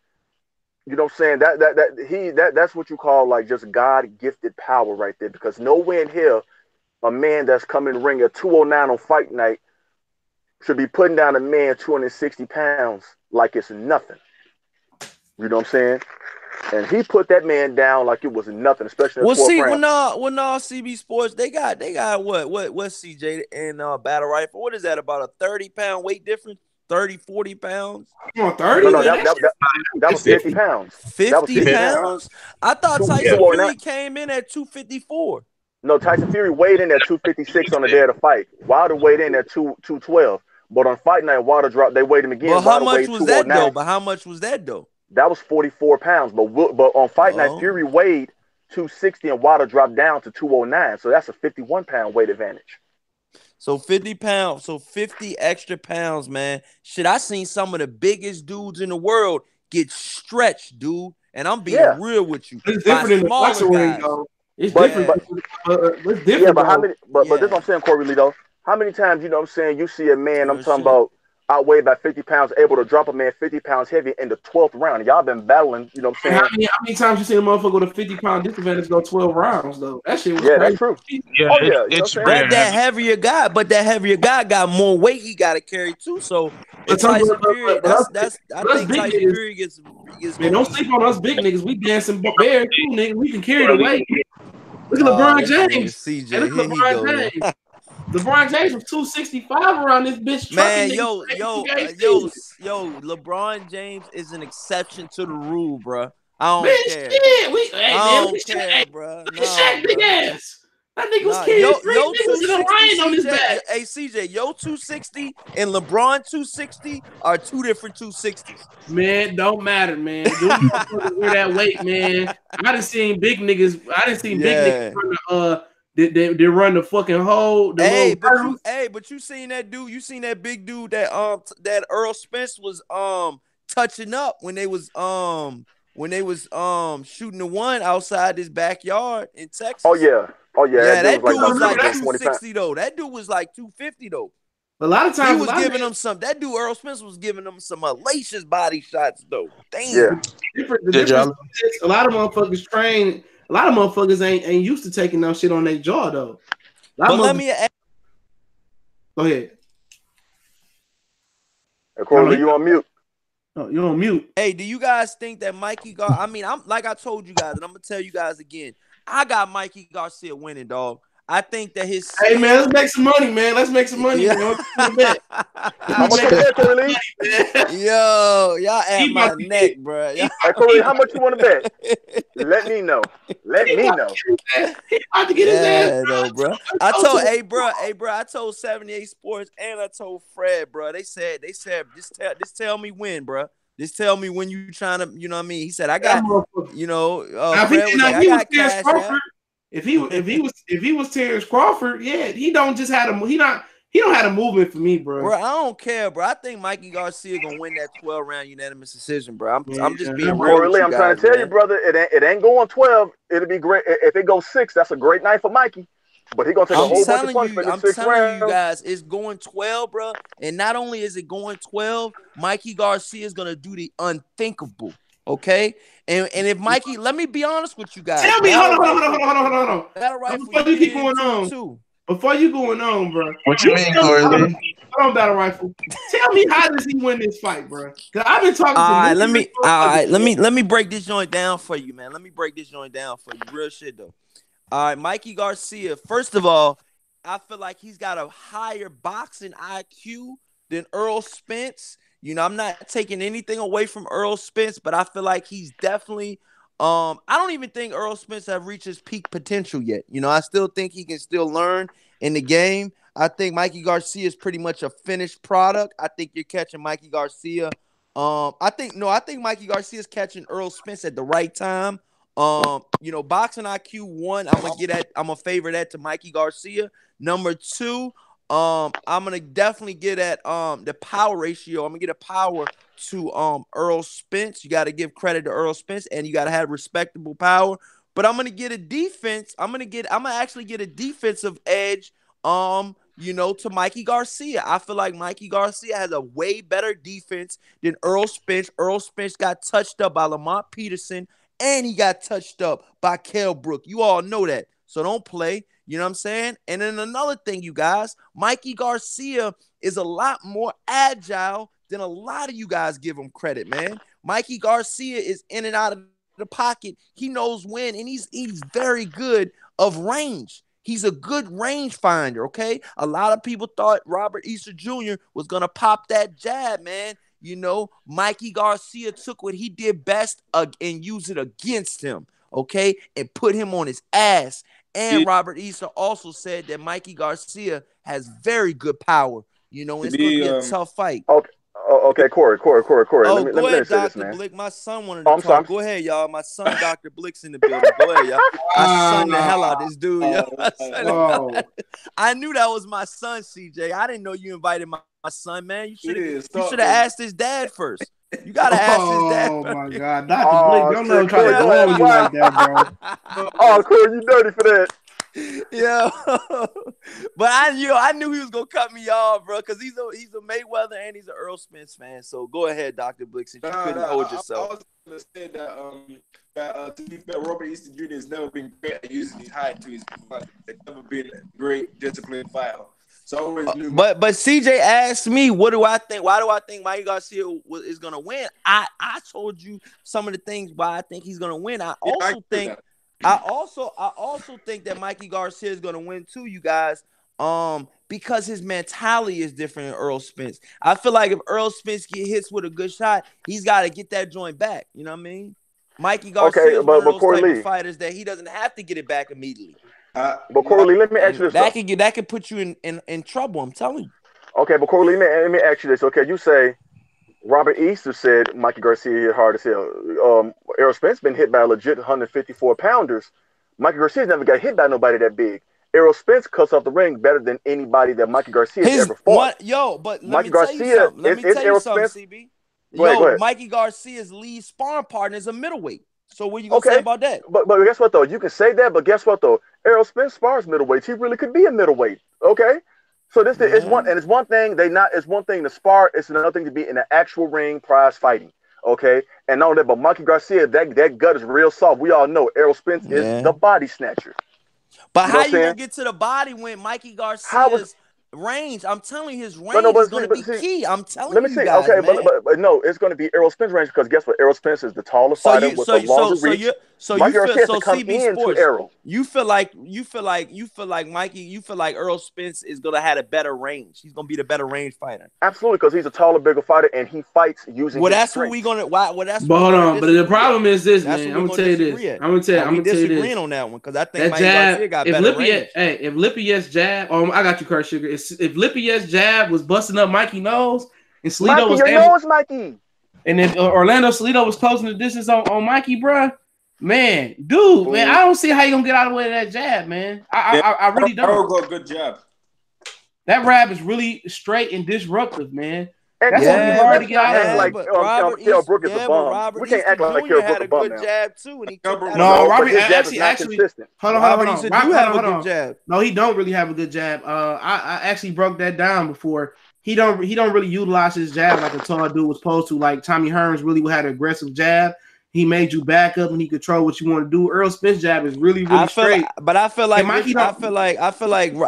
Robert Easter Jr. had a good jab against Richard Coleman. I don't believe have a good. But that's a different opponent. Mikey Garcia. But that's a different. That's why you got to give credit to Mikey Garcia. But I can't give him credit. I can't really give him credit because he can't go side to side. You and CB Sports ain't gonna give Mikey Garcia credit because y'all think Earl. We like Mikey Garcia. But look here, man. I just look at. He can't go side to side. He not slick. He don't have bend at the waist. Lippia's jab was busting him in his mouth. Orlando Salido pressure was made him quit. Instead, his nose was broke because of a head. But Lipinets got truly hurt in that fight, and he had. So did Mikey though.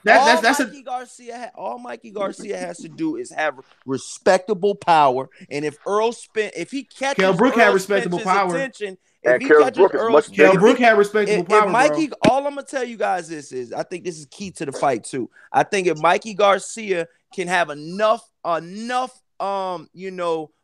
power for Earl Spence to respect his power, I think that's a psychological edge. Man, that Mikey look Garcia. at Hold on.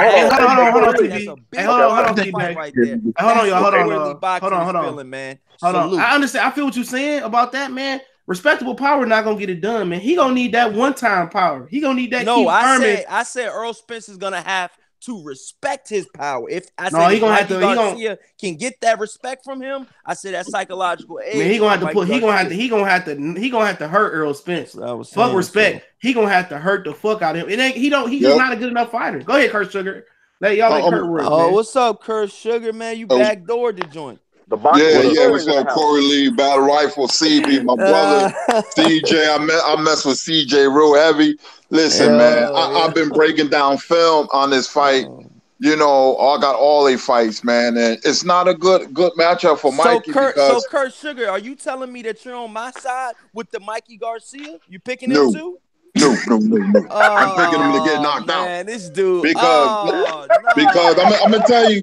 I'm gonna tell you something. I'm gonna tell you why. No, Mikey ain't winning that fight. It's a bad matchup for him because I really truly believe Spence's skill set and hold is being underestimated.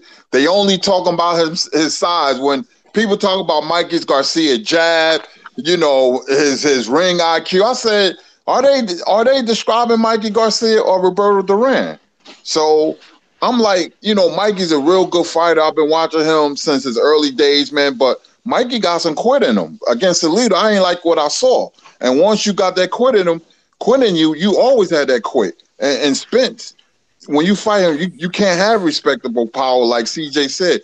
Spence temperament, he has a Marvin Hagler, Joe Louis type of temperament, meaning that he's a cool, calm, collected, clinical killer. And you got to put some hurt on Earl because he ain't gonna stop coming. It's in his DNA. Some guys are built like that. I believe Earl Spence can be outboxed. It just takes the right opponent, and I think Mikey Garcia is that right opponent. As far as the body shots go, look, man, you know you can't hit what you can't touch, Kurt Sugar. You dig? You feel me? You smell me? You know what I mean? So it's only look here. It's only 2 opponents. You ain't gonna be able to hit Mikey Garcia because it's only 2 opponents. It's only 2 opponents. Hey, it's only 2 opponents that can outbox Errol Spence, man, at welterweight, and they both ain't Mikey Garcia. You gonna say Crawford? Only guy I actually really see beating him is Crawford in a healthy Keith Thurman. That's the only guy I can see beating Errol Spence. So you still with Keith Thurman? Yeah, I think Keith Thurman healthy got a good chance of beating Errol Spence. Golden Glove. The only reason that was your favorite welterweight. The only thing about Keith Thurman, only reason I don't like Keith Thurman for 2 reasons. Keith Thurman can't fight stationary, and Keith Thurman hate getting hit. And I don't think those are good matchups versus power punch. I can explain why Mike it's so hard for Mikey to win. Mikey, in my opinion, I agree with everything Corey So said. is anybody on the panel going for Mikey Garcia, or was it just me? I mean, I would like him to win, but I don't think he is going to win. But so the thing is, I think personally, okay, so it's just me with Mikey. I think the problem is if he beats Errol Spence at everything, he won't He won't beat him in the physical game. Like if you look at Errol Spence, he fights dirty, and I'm not saying like the aspect like he's Marcus McDonald hitting you in the back of the head or anything. Mm-hmm. But yeah, when he fought Chris Algieri, the first 3 rounds were kind of like give or take. He was just filling them out. And if you look at every single knockdown he had, he would actually hold down on Chris Algieri's neck and then swivel him out and then throw a left hand. And then he knocked him down 2 times doing that. And as far as physical, when it comes to Mikey Garcia clinching stuff, I don't think it's going to work because he's going to be fighting in the clinch and he's going to be moving like Mikey so much he can't sustain that for 12 rounds. And I don't think he's going to survive, man. Mikey don't have the athleticism to stay away from Spence. I'm trying to tell y'all that, man. I'll be telling Mikey Garcia fans, he doesn't have that quick twitch muscle. He doesn't have that perpetual rhythmic motion that certain fighters have, man. He ain't got the nigga movement. He ain't got the nigga movement. He ain't slick. That's what he trying to say. Exactly. Exactly. Hold on. I'm gonna tell you something, man. I didn't like how Garcia looked in the second half of the Broner fight. A lot of people don't talk about that. And I'm gonna tell you something, man. If Mikey beat Spence, I'll give him all the credit in the world. If he does well, will you? I will. I don't got no reason. I don't got nothing against Mikey Garcia. Hold on. One second. Let me say this. If Mikey go 12, I'll be shocked if he go 12. I will take my hat off. Why would you be shocked for it? It's definitely going 12. Nah, I can't say that, bro. Nah, I can't say that. I got, because Spence gonna break Mikey down to the body and head. Spence got great place. He ain't breaking nobody down. Oh, he breaking Garcia down, man. Garcia gonna trust me. Hey, Kurt Sugar, I know you probably don't want to hear this, but you gotta hear this from me, dog. You gotta do a little bit more research, bro. You ain't looking at the right things. Hold on, wait. You questioning my boxing knowledge? No, I'm saying you questioning my. Wait. Wait, hold on. Now you gonna hold on. You gonna bring the Newark out in me? You questioning my boxing knowledge? I didn't say that. Listen. Oh, okay. All right. Yo, you hearing what I'm saying? You not listening? Go ahead. All right, listen. This is what I'm saying. You got to do more research in this specific fight, man. You know, because I don't think you're looking at the intangibles that Mikey Garcia brings to the table, bro. I'm showing you the utmost respect, you know, because you are older than me and you're an OG in the sport, man. But you definitely need to do more research in this specific fight. Hey, well, what tangible? What intangible? What tangible is that? I'm waiting. What intangible? He doesn't have any intangibles. What you mean he doesn't have any intangibles? He doesn't. He didn't have any intangibles when he won a belt at 126. He didn't have any intangibles when he won a belt at 120. And who he beat at 126? This is Spence.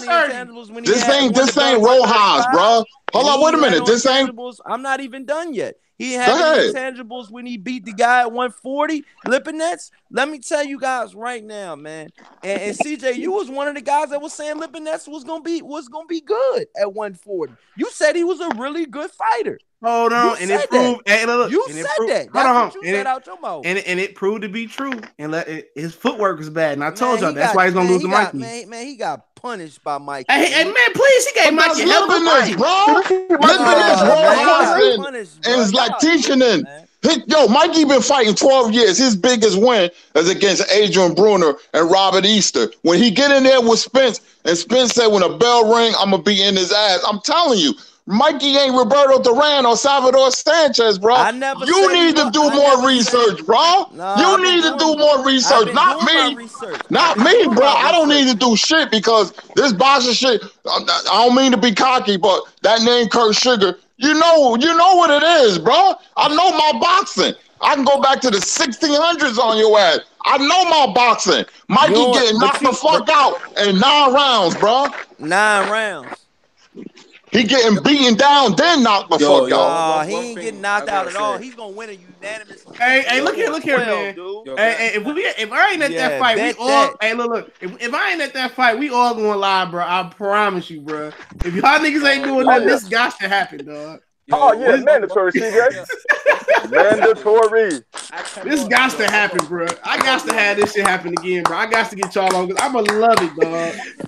This shit, man, I ain't never seen Kurt Sugar. The Newark come out of Kurt Sugar. That's a Newark, New Jersey come out of Kurt Sugar. Hey, Kurt Sugar know what time it is, man. Hey, hold on. I'm telling you, man. Hey, hold on, real talk. I don't know what time it is, bro. I've been watching boxing for 45 years. Go ahead. I'm sorry, CJ. I mess with you heavy, CJ. Go ahead, CJ. Hold on, real quick. Hey, Corey Lee. Getting this W, dog. Hey, hold on. Hey, Kurt Sugar, tell him. Hey, tell the chat where they can find you at, Kurt Sugar, man. They ask you where you at. You can find me at World Breaker Fighting, 2:00 Eastern, 10:00 tonight, every night. And you can find me I'm starting a new channel called Ringside Historians, me and Scrapbook, and I may be doing some other stuff, but getting back to Corey Lee, the man he think Mikey Garcia is rolled up. He think he Willie Pep, Sugar Ray Leonard, Sugar Ray Robinson, Muhammad Ali, Salvador Sanchez, Miguel Canto. He's not that, man. I ain't saying nothing, man. That's what you putting words in my mouth now, Kurt Sugar. I thought we was better than that, man. You ain't gonna put words in my mouth, dog. One thing about it, 2 things for sure. I think Mikey Garcia is gonna school Earl Spence, and I want to see you, live when that fight goes down, and I want to see your face when that fight goes down because I want to see the reaction that you're gonna have when your boy Earl Spence, not only goes 12 but gets schooled by a Mexican fighter. You know what I mean? You gotta understand that, man. Now he bringing Mexican into it. But I'm telling you. But listen, this is what I'm saying. I think Mikey Garcia is a different breed. And I don't think he fights like the typical Mexican fighter. That's why I said that. All right, let me tell you this, man. Matter of fact, Earl Spence is not one of my favorite fighters. Hold up. If Spence loses, he loses. I lost a ton of money on Terry Narves when he fought Simon Brown. I was still the same person. See, I'm not emotional when it comes to this sport, and I root for a fighter. If he loses, he loses. They don't make my money. Number two, hold on, what? Number two, if Spence loses, he loses. And Mikey Garcia is a fantastic fighter. I just think this is a bad matchup. Anything can happen in boxing. There's always some unforeseen circumstances. Buster Douglas showed you any fighter could win on any night. So if Mikey wins, I give him credit. I know he's a fantastic fighter, you know what I'm saying? But but Spence is a fantastic fighter too, who I feel is being underestimated because not only he has size, he has skill. But he how has a is terrific jab. being underestimated when everybody's picking him to win? I'm talking about his size. They saying on his size. I'm saying he's being underestimated. His skill level. He has skill. Plus, he has a very good corner. Plus, his mindset. Picking him to knock out Mikey Garcia. So I don't understand what you're. But look, Corey Lee. Hold on. Corey Lee, I'm gonna let Dr. Blick rip in a minute. But he's saying basically everybody's saying Earl gonna win because he's bigger. But he's saying Earl is a good, skillful fighter, and that's what people underestimate. You gotta remember, Earl was an Olympian. You can't just be a power punching dude and make it deep in the Olympics. You gotta be able to got through the Olympic trials. Dr. Blick, go ahead and say what you gotta say, bro. No, I was just gonna say I feel like Mikey Garcia is gonna be able to medal, but there's one thing about Earl. As the fight goes on, he gets better and better and better, and that's because of the body work. I feel like Mikey's not gonna be able to keep up with that pace that he's gonna set at the beginning. He's gonna look good, and it's just gonna be, in my opinion, a repeat of Bellew Usyk. When Bellew was boxing well, but eventually Usyk got him. Yeah, but Mikey Garcia gonna be the Usyk, dog. Believe it. He ain't gonna be Usyk. I said he's gonna be the Usyk in that fight. You know what I'm saying? You don't have the skill set. I'm telling you right now, man. Some of you guys, you know what I'm saying, on the panel. Hey, all I'm trying to see are sleeping on Mikey Garcia's skill. I like Mikey. Hey, look, we're not sleeping on his skill set, man. A lot higher than what you got, and I think he's gonna expose. Earl Spence, for that limited head movement that he does have. But the thing about the head movement, that average at best footwork. You know what I mean? Like, hey, look, average at best footwork. Are you serious? He's gonna. Are you serious? All these holes that. Are you serious? His footwork is average. Man. I mean, I don't. Let me say something. Wrong, Earl Spence, but I'm no. Earl Spence is the look. Earl Spence is probably the best fighter at cutting the ring off and closing the distance. Why do you think Peterson couldn't move on Earl Spence? People say, that's because of the fighters that he's in there with, though. It don't matter. I mean, Chris Algieri got better feet than Mikey. Real talk. What? Hell yes, no, he do. Bro. Come on, Mikey don't have no feet. Bro. Nah. Are you serious? Nah, man. Chris Algieri got better feet than Mikey. You talking about? The Chris Algieri that boxed the fuck out of Provodnikov. Mikey ain't never been in there with a Provodnikov. Nah, man. Am I tripping? Sorry, man. You tripping on that one. So, Mikey, listen, this is what I'm trying to tell you guys, man. Oh Mikey Garcia, I'm telling you guys right now. I'm not saying that Earl Spence has the worst footwork that I've ever seen, but I feel like he can work. You're really not evaluating the right way, man. I'm telling Earl Spence is the best. Watch when Mikey Garcia look. But listen, this is what I'm saying, CJ. This is what I'm saying. I'm saying everything as opposed to this fight. He might have A+++ footwork. Mikey don't have no footwork, bro. You know what I'm saying? He might Mikey don't have that footwork, bro, like Terence Crawford. Footwork, when he fought this person or that person. Did you see Salido run down on him? I truly feel that when he fights Mikey Garcia, I feel like Mikey Garcia is going to be the better rangefinder. I think he's gonna definitely box, circles around, Earl Spence. I don't even think Earl Spence is gonna hurt Mikey Garcia in this fight. You're taking that too far, man. You're saying I'm trying to tell you. Look, man. If you guys Lamont Peterson, you guys ain't gonna agree with what I said. You're right. We're not looking at it from you. We're looking at it from a standpoint of Mikey. If he gets hurt, he ain't gonna get stopped. If he gets hurt, he not gonna get stopped. He about to get stopped, bro. Your Corey, I got a question. I guarantee you that, dog. I guarantee you. Do you think Mikey's gonna win the Garcia doesn't get stopped? Hell yeah, I think he's gonna win the unanimous decision, dog. Yes, I do. I think he's gonna win a 12-round unanimous decision. Some guys might score 7-5. It could be 116 to 112.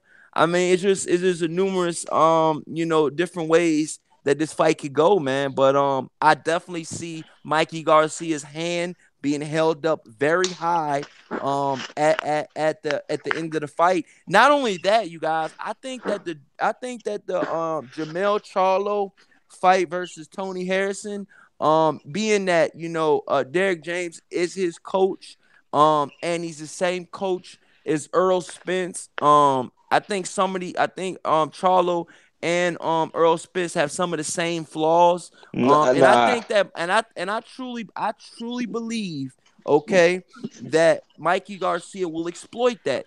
There's a reason why Mikey Garcia went out of his way. Nobody asked him to fight Earl Spence. To be honest with you, a lot of people told him, do not fight Earl Spence. That's what they said about Kell Brook and Golovkin. There is a reason behind his madness, you guys. And you guys gotta, Corey, that's what they said about Kell Brook and Golovkin. Hey, Corey, you're right. There is a method behind his madness, and that is to cash out because this is a career-ending fight because he's going to get body bagged. That's number one. Number two is you say Mikey Garcia have his hand raised. ACB. And we putting him in a black body bag or a white body bag. Which one we going in? They got to be black because it's gonna be decapitation, so it's got to be black. Oh man. One thing I gotta say is this could be a Kell Brook versus Golovkin. Oh, that's what it's about to be. His face about to be gone. This time, Corey, he can still expose him. He can still expose Errol Spence. It doesn't mean he's gonna win the fight. Hey, look here, man. He gonna need both sides of his face. You guys have no idea. He gonna need both sides of his face, Corey. He going to go into that. Hey, he gonna need a sensu bean after this shit to survive. He gonna need a fucking sensu bean after this one because I'm gonna tell you this, bro. A whole different ball. Look here, man. I watched a lot of Mikey fights, man. If Rocky Martinez dropped Mikey Garcia and that motherfucker got his nose broke by Salido and was getting cooked by Salido, man, you underestimating Earl, man. Earl is. I'm not underestimating Earl, man. Hey, look, I'm gonna tell you this. I gave Earl respect. It won't go forward. It won't get out the fourth round. Gave him respect when a lot of you guys had, Terrence Crawford, your number one welterweight. I said Earl Spence was the number one welterweight. So Mikey Garcia, if I feel like Mikey Garcia is going to be the number one welterweight, I'm showing respect. You know what I'm saying? And how many people? Look, Corey Lee. How many people you thought was Shane Mosley was going to jump up 2 weight class and beat Oscar? How many people thought Roberto Duran will jump up 2 weight class and beat Sugar Ray Leonard? You know how many people lost that money? So I'm not hating on you for your pick because you backing up your pick. It do happen, but I'm telling you, Mikey ain't fought nobody, bro. That's my whole thing about it. Who the hell is Earl Spence fought? It don't matter. He a natural welterweight. Fought everybody. Let me say this. Look at this. Hold on. Listen to me. Danny Garcia. Look, nobody do. Neither does Mikey Garcia. These but look here. But talk about this. Earl Spence been pro for what? 7 years? Mikey been pro for 13 years since 200006. However long that is, 13 years. Yeah, but then his best win is Adrian Browner. That's 2 years. Hold on. That's 2 years. All right, 11 years. 11 years versus 6 years pro. And his best win is Adrian Browner. He wasn't fighting as much as he wanted to, though. They weren't fighting Mikey Garcia. But this is the same dude. This the same dude that ducked Gamboa. This the same dude that ducked Gamboa to get out his top rank contract. I can't clarify that. I mean, I followed it. He ducked Gamboa. It was either fight Gamboa. All I know is that all I'm saying is he ducked Gamboa. And he's gonna beat the shit out of Earl Spence. So he ducked Gamboa. Okay, Corey, how much you willing to bet on that, brother? How much you willing to bet? Straight up, bro. He dug Gamboa. Hold on. He dug Gamboa, right? He didn't fight Gamboa 26 or 30. He went to 30. He didn't want to fight Jorge Linares. He didn't want to fight Robert. Why would he be ducking Gamboa? Gamboa got a suspect ass chin, man. This is before Gamboa even lost. This is before Gamboa even lost. But listen, this is what I'm telling you though, bro. You don't just mysteriously not have a chin, and then one day you just mysteriously not have a chin. At the end of the day, I believe he had those flaws when he was undefeated. Yeah, bro. You're right. But he didn't. Look. But he would get back up just like. Hey, look. He'd get back up just like. Hold on. Listen to me. He'd get back up. And look. He'd get back up like Trinidad and whoop your ass though. That's what happened. He'd get up and whoop your. He didn't want to fight Gamboa. He didn't want to fight him. He had a right fighter in front of him. Gamboa. Nobody was trying to. Hey, Kershaw, who was calling out smoke from Gamboa down there? Gamboa wasn't losing, bro. I see what Gamboa wasn't losing. But I'm Terrence Crawford, the only one that stepped up. Terrence Crawford, the only one that stepped up. I feel like Mikey Garcia would have beaten Gamboa. He didn't feel that way because he didn't take the fight. That's how I feel. Yeah, look at it this way. A lot of people will say. And look, and truth be told, Dr. Blick. But bro, we bringing up matchups that ain't never happened. I'm talking about matchups that did happen. Hold on. Let me just say something though. He didn't want to fight Robertson Jr. until Fortuna exposed him. Am I lying? Nope. That's fact. That's true. But Corey Lee, I'll say this though. You say who was Errol Spence beat? Who has Mikey Garcia beat on the skill level? No. I brought up that. I was rebuttaling to what CJ said to me. All right. Right. That's I true. understand that. He said I that. understand that. He said that Mikey Garcia hasn't fought anybody, and I said, who the fuck has Errol Spence fought?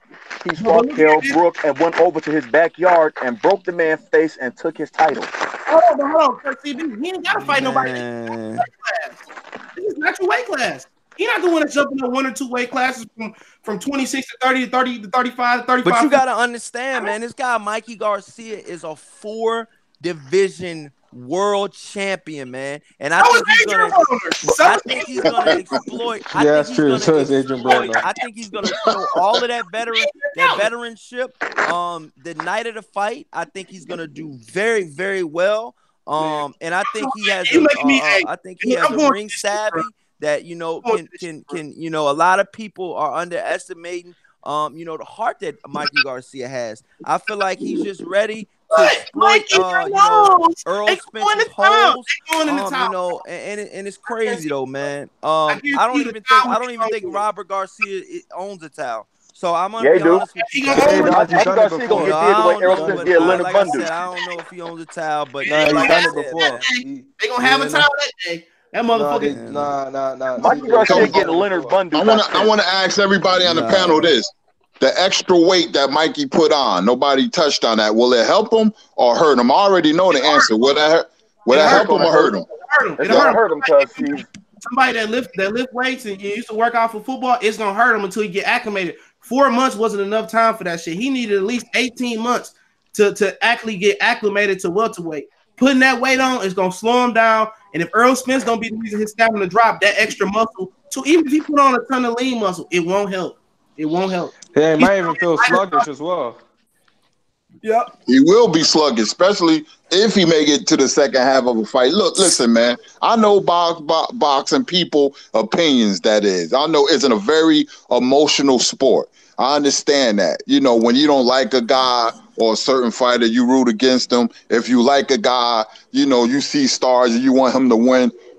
Anything can happen, man. Mikey can fight over his head or whatever. I done seen it. I'm only saying when I get certain feelings and intuitions and I break down film, I don't see it. Mikey can shock me. I give him credit. I'm still going to be the same person, Corey. If Mikey beat the hell out of Spence, I'm going to be like, Corey, I'm eating crow. Give me my corn and my bread so I can eat crow with it. You was right. But I don't think so. I think Spence going to break him down, man, because Mikey is not Roberto Duran. Mikey doesn't fight like Willie Pep or Pernell Whitaker with the footwork.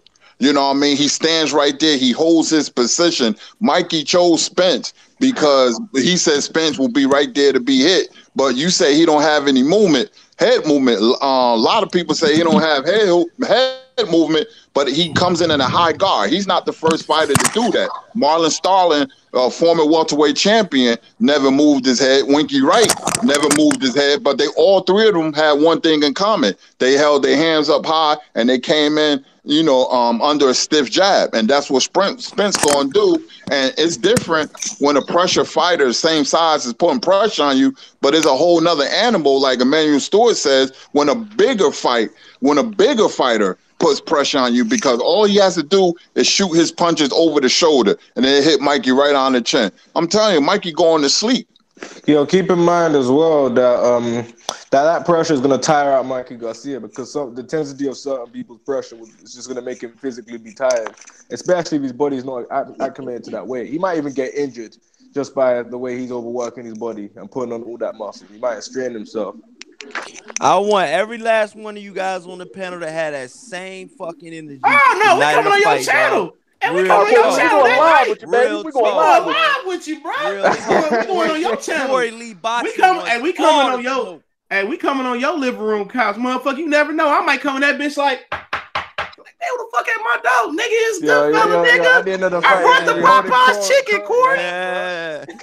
I brought the Popeye's chicken, Corey. If Mikey can move around the ring like fluidly, Like Pernell Whitaker, I give him a chance. Yeah. That's how you got to beat Spence. Hey, y'all. Hey, everybody, check this out. I just seen on my little Twitter feed, Clarissa Shields and Christina Hammer is for the Undisputed on April 13th on Showtime. Ooh, nice. Finally. Where they fighting at? Where they fighting at? It don't say where they fighting. They just said Shields Hammer Undisputed Middleweight Championship, arguably the most significant Let that battle. bitch happen in the D. Wow, that's going to be an awesome fight, man. I can't wait to watch that fight. It's on April 13th. I don't know. Hammer might be able to catch her though, man. Only thing about Hammer is she got that questionable chin though, bro. For real. But Hammer don't got no hook though, man. That's my problem. Shields Hammer is don't gritty have a though. hook. I like Shields because she's a real gritty fighter though. I like she can bite down though. She can bite down. Hammer need a hook. If Hammer develop a hook, I would probably give her a great chance to beat Clarissa Shields, but she don't have no hook. But I feel like Hammer is a very, very determined fighter. And I mean, I've never seen somebody troll the shit out of Clarissa Shields the way Hammer does. I mean, she's literally at every fight. I mean, it's almost awkward the way she just trolls her. Like she just stands right in front of her. She wants all the spotlight Shields has, and I mean, sometimes that can catapult you to your signature wins. You know, we've seen this time and time again in boxing, man. You know, when they announced they announced Dillian Whyte and Emmanuel Rodriguez. It sounds like it's gonna be doubled up with I posted that on my Instagram, CJ. Okay, hey, CJ. I also said on my Instagram, I said that these guys need to get paid in the World Boxing Super Series. Yeah, they got paid. The issue that they had over here in the UK is that they weren't able to get a network to show it, so they had to. No, but they were saying Ivan Branchik. They say Ivan Branchik is still owed money though. Yeah. I'm not denying that. I'm just saying they don't even have a network in the UK. But that's what I'm. To show their but that's what I'm saying. Hey, but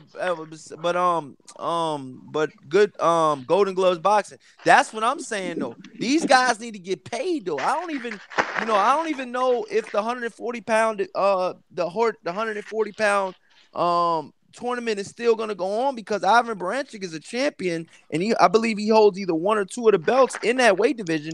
So and he's pulling out. Pulling out. He said, "Look, I'm not fighting until either I get paid or or either he just said, I'm just done with the whole tournament altogether. They've been giving me runarounds." He said, "I didn't even know when my next fight was gonna be. They tried calling them, they got no response. Listen, let me tell you guys this, and I'm gonna let you guys go. I love the WBSS tournament. I love the everything that they're talking about. I love the way it's set up. I love everything about it, but I just do not love the way it's run. I feel like it's run like some backyard, But you know what it is though. But this ain't you know what it is though. That fighters talking about their payments not getting paid though, dog. Hey, but you know what it is? Hold on, you know what this is? Hey, the problem is that they got investors. They don't have a network to pay. It's investors. So Bob Arum always said when they was about to do Pacquiao and Amir Khan, when they was investing in the Middle East, the investors never produced the money, and that's what happened. It's not Showtime paying the money out. It's not ITV paying the money out. It's investors. So it's on their dime. And they said some investors overpaid for other investors that never held their end of the bargain up. Hey CJ, real quick, the Shields Hammer is going to be at the Boardwalk Hall in Atlantic City. Damn, why all the good fights got to be in the one same area? They bringing Atlantic City back, man. That was the Kovalev Alvarez one was at Atlantic City. Now this fight's going to be in Atlantic City. That Hard Rock Cafe in Atlantic City is really, really nice too, you guys.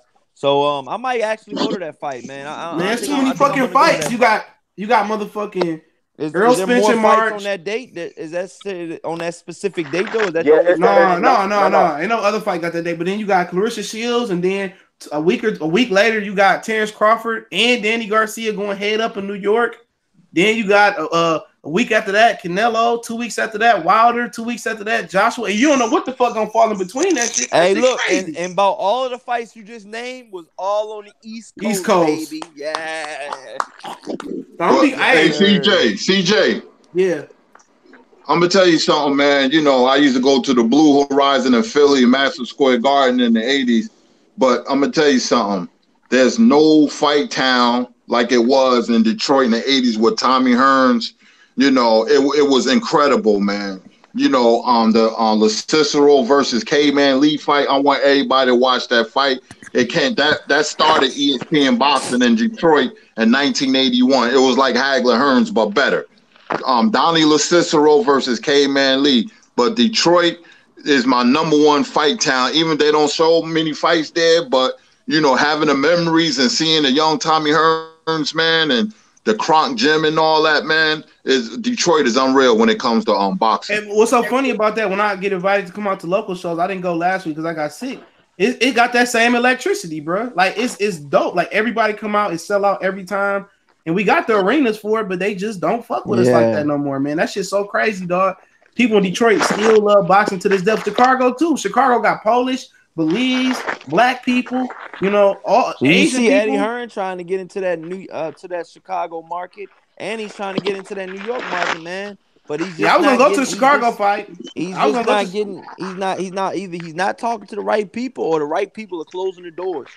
No, he just don't have. I guess, man, I was gonna go to his fight, but the card was whack. Now, if Andre and Billy Joe Saunders was on that, I'd have fucked with it. But man, dude, I mean, when is that fight happening?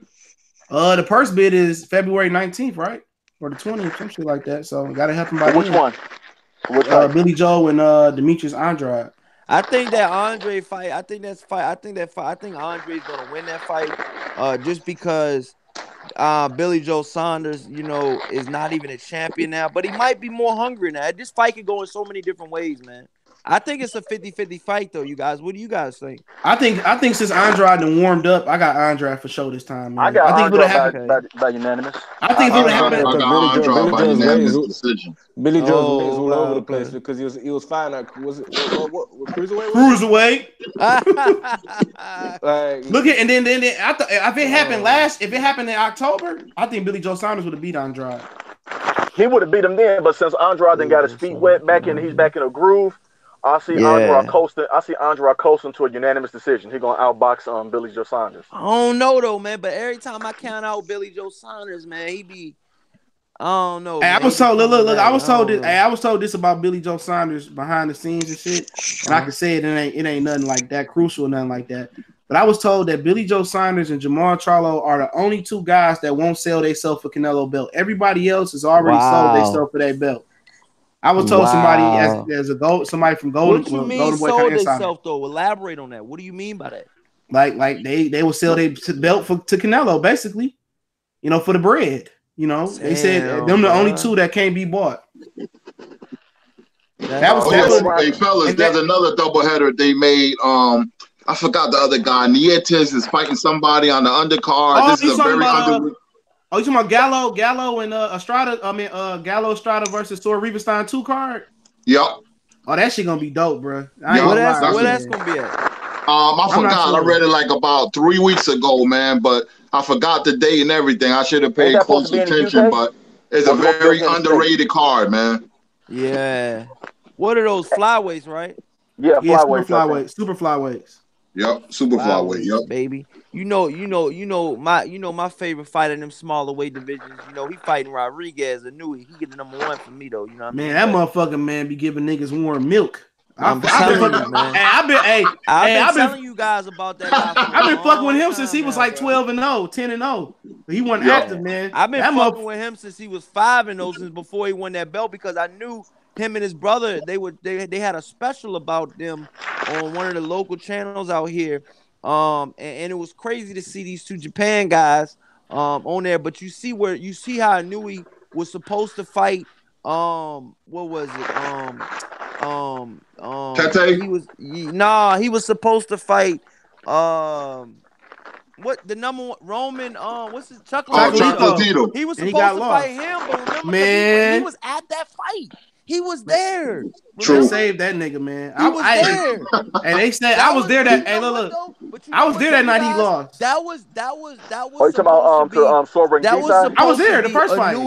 That was supposed to be a Nui's breakout like fight. You know what I mean? But it all went wrong, man. He would have whooped Wrong Visay's ass real bad. Oh no. You talking about Chocolatito? Chocolatito versus. Oh yeah, Roman Chocolatito. Hey, look, man. I told them niggas in one of the groups I'm in on I was in on Facebook. And they was like, well, Chocolito got robbed. I said, I was there. He lost. I said, he can get knocked out the next time they fight. And them niggas was crying and shit. He got stripped. They was crying for real. They was some hardcore Chocolito. I was like, man, I was there. I said, man, that nigga gonna lose next time they fight. I promise you.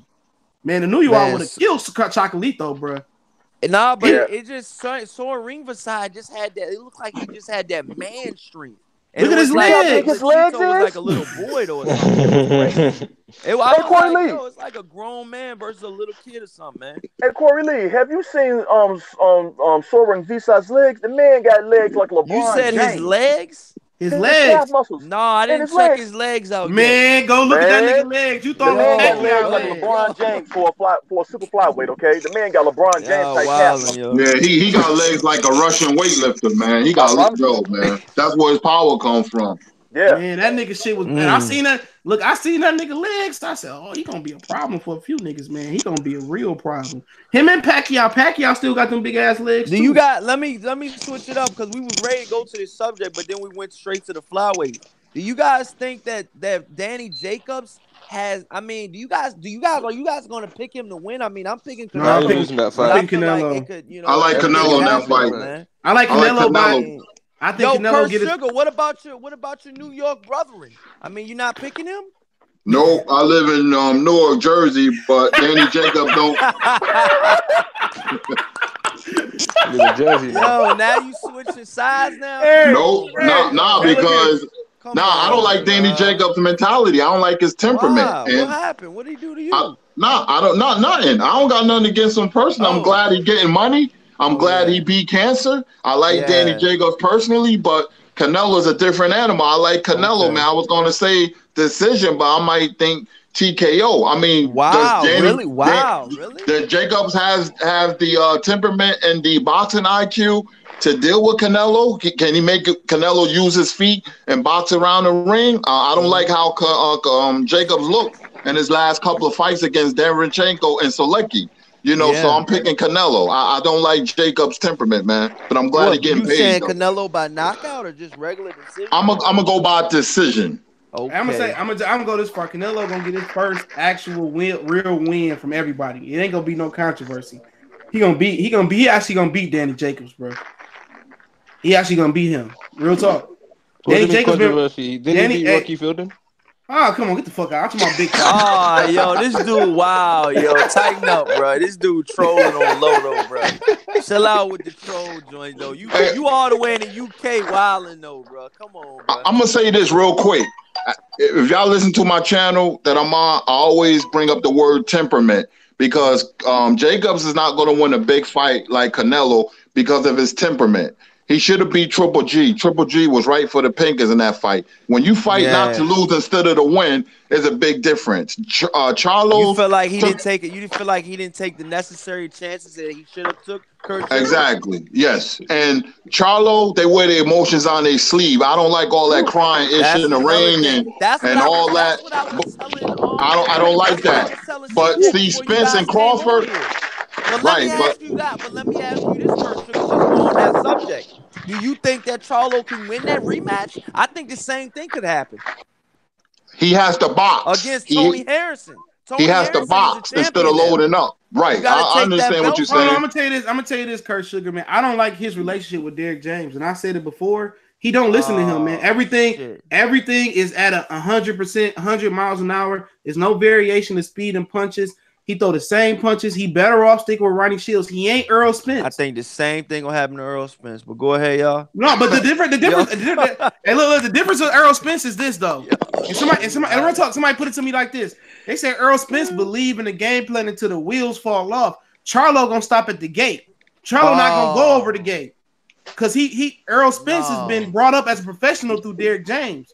Remember, Charlo at his best is a boxer, puncher. Side to side, in and out, slick fighter. He's never been aggressive. He got with Derek James to be aggressive, but he overhauled his old style. Remember, he outboxed Demetrius Hopkins, Charles Muyaki, he outboxed Gabriel Rosado. But when it came to Vanez applied pressure, he was like, oh man, I gotta be a knockout puncher to get the fans' endearment. He went with Derek James, and that's not his style.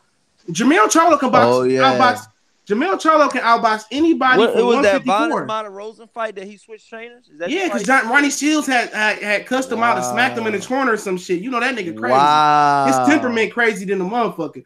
But he better off as a boxer. The nigga was sweetest. Ronnie Shields was that father figure, and I just feel like, do you guys feel like that Charlo doesn't have enough discipline to win that belt back? I'm just gonna be honest with you guys. Dude, if he stay with Derrick James, he don't listen to him. They're already saying that they're partying and shit. I mean, they're saying Tony Harrison stays in the gym. I mean, he's still in, you know, hey, look here, man. Hey, Corey, that nigga can go in the gym with Derrick James all day.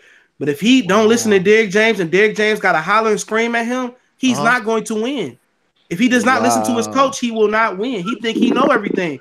I watched in the corner. Derrick James was like, you know, stop blowing up on everything. Guess what he went out and did? He loaded up on every fucking thing. He loaded up on every shot. CJ, hey, y'all, I'm going to tell y'all this. I don't know how close y'all follow me. In November, I said there's going to be a major upset. Now, yeah, you said it on here.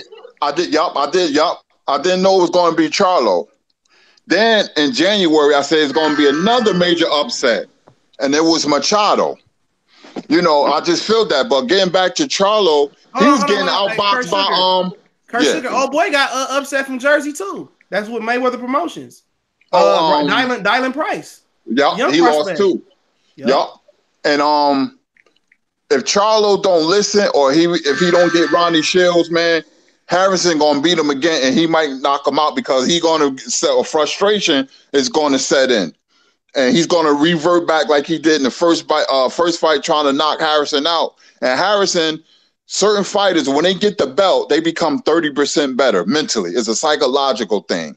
And Harrison, he's on high right now. And if he's in the gym, you know, Charlo's going to have a hard time with him because if he try to load up, he's going to lose, man. I'm telling you, man, I don't like the Charlos, how they wear their emotions on their sleeve. I know you said 30% better, or he could do it Alvarez. And just be. Well, let me ask you guys this. Let me ask you guys this though. Since you guys are saying that about Jamel Charlo, does Jamal Charlo? I always stood on this, and I'm gonna stand firm on this, even when I'm explaining this to you guys. I don't think Jamal Charlo wins that WBC belt through Canelo. I don't think he beats him. I'm gonna be honest. I say Charlo got the best chance because he got the mentality that I'm gonna get knocked out or knock you out. Nobody else there, maybe other than Billy Joe Saunders, got the mentality. And I think that's gonna bite him. I think that's gonna bite him. But at the end of the day, against Canelo Alvarez. But at the end of the day, if you ain't gonna press Canelo and look for the knockout, you're gonna stop at the gate like Triple G did. And you just go on and lay down like some people think Charlo is. But what about when you don't get the knockdown? But you're going to lose regardless. You're going to lose regardless. You already down 6. Hold on. So you already like down 6 points. Look, the knockout to win. Come on. Everybody know you need a knockout to beat Canelo. Floyd Mayweather got to draw one every round. You got to knock him out. Yeah. If you don't have the mentality, go out there and knock him out and be aggressive, you ain't going to beat him. You might be the people's champion, but you ain't going to be the WBC, WBA, IBF champion. You could be the people's champion. Canelo is a fantastic fighter, man, but you got to make him use his feet. You already saying Canelo got the IBF. Jacobs yet. Damn, bro. You know, that's his belt. You gotta make him use. You gotta make Canelo use his feet because if you let him plant, he gonna set you up, man. He's got great place punchment, man. He got a good left hook to the body. He got a sneaky uppercut. But if you make him use his feet like Trout did, but Trout had to fight aggressive because they had open scoring. But if you make Canelo use his feet like Lara did and Floyd did, then you can beat him. But if you sit right there in front of him, and Jacobs had mental lapses on defense sometimes, plus he don't have the best chin. But Canelo's a hell of a fighter, though. I like Canelo. Hey, CJ's Fred from Barbershop Conversations just texted me. He said, "Y'all going hard, ain't it?" Tell him bring his bald head ass on. Tell him bring his bald head ass on, man. Come on. He listening to the joint, yo. Tell him come on. He probably shout out to Fred from the Barbershop. Hey, he probably trying to get down. He probably trying to get down to -5% body fat, nigga. Yeah. motherfucker somewhere working out. Yo, that dude be wildin' though, bro. Hey, Fred a good brother though, man. I'm always gonna defend Fred, bro. There's no matter what the fuck it is. Yeah, see how he was pressing on Andre Wood. Yeah, how do you feel about that? Look, hold on. All the way from the UK. Hold on before the Andre Ward thing, man. I'm tired of brown and black and light skinned brothers. We got to be one. Andre Ward said, "Oh, this nigga a dark skinned nigga. I gotta get one on for the home team." Go ahead, Dr. Blick. No, I was just saying, like, I saw how he was pressing Andre Wood, and I saw Cali's video on Timothy Bradley trying to act like he didn't know that Anthony Joshua got offered $50 million. That was bogus. You guys see that? Timothy Bradley acting like he didn't know that. Yeah, I seen that shit, man. Cali told me as soon as he did that shit, bro. He was like, "Yeah, man, that motherfucker act like he didn't know." I said, "I looked at it." I was, "I'm gonna go look at it, man. That shit crazy, man. Motherfuckers be trying to act stupid and shit. Like, nigga, everybody in the world know about 50 million. People that don't even know boxing. It's because they don't like Wilder, man.